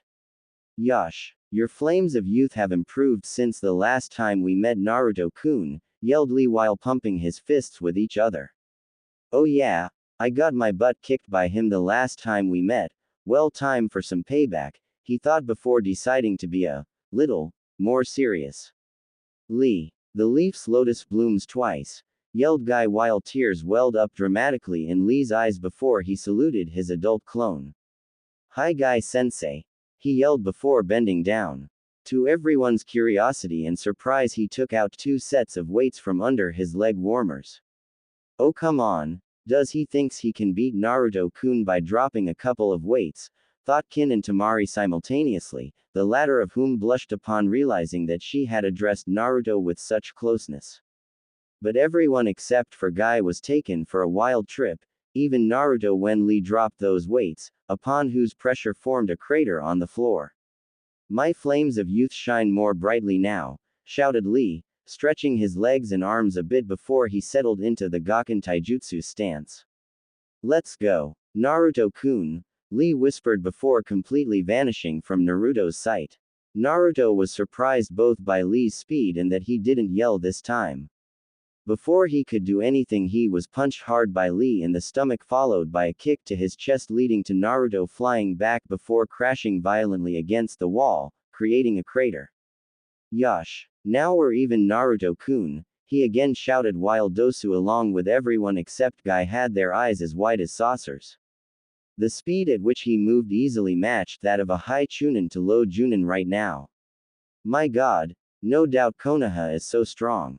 With such talented genins, you can only imagine their skills when they become Junin, thought A and Mei simultaneously while Yugito, Samui, Karui, Omoi and B were getting interested in this match. Meanwhile the Ice Queens, Hinata, Sakura, Kin, Tamari and Ino watched Naruto lift himself off the crater with worry in their eyes. Sasuke had an arrogant smirk on his face while muttering, I knew that the Dobi was a loser. Kakashi was surprised by Lee's speed, but as far as he knew Guy he should have expected this. Your fate was decided the moment you were matched up against Lee, Uzumaki, thought Neji while smirking, for once he was actually rooting for Lee. What will you do now Naruto? With the speed that Lee's moving, you wouldn't even be able to complete the hand seals for any jutsu, thought Kakashi while wondering just what the unpredictable ninja had in store this time. Hee yeah, now we are even Lee, said a chuckling Naruto while coughing some blood before wiping it with his hand, the wall's debris on his clothes. Lee's along with everyone's eyes widened upon seeing Naruto get up after a crash like that, even Chunins should have trouble getting up after such a ferocious impact. Well, Jinchurikis do have high endurance and stamina, thought a trying to reason with himself while watching Naruto in amusement. Damn, my trench coat is dirty now, exclaimed Naruto while dusting off his white trench coat whereas Hana just sweat dropped. He's not worried one bit about his situation. Just like your mother, nay Naruto-kun, she thought while Yugao just chuckled besides her. Although on the outside, Naruto was acting like, in Kurabi's Oppanon, no worries Mota, I'll still beat ya eh? On the inside he was frowning with himself. Damn it, I forgot to tell Itachi-sensei about this. Although my body was enhanced to gain much greater speed, strength and stamina, my normal eyes still aren't used to keeping track of someone moving this fast. However Lee's speed is still nowhere near mine. But, I think I should activate Rinnegan or else he's gonna torture me in Tsukiyomi again. Oh yeah, now that I remember I still haven't done anything to get back at him for how he tortured me in that realm, and Gigi too for keeping Kurenai-chan and the others away from me even though it was for my benefit. Hee, it's prank season, thought Naruto inwardly grinning evilly to himself before focusing on Lee and Dosu, who miraculously was still in this fight somehow. Alright bushy brow, I'm gonna get serious now. So whatever trump card you have saved for later, you better use it now, said Naruto, slowly closing his eyes while everyone except Hiruzen and the Ice Queens watched him in confusion at what he was doing.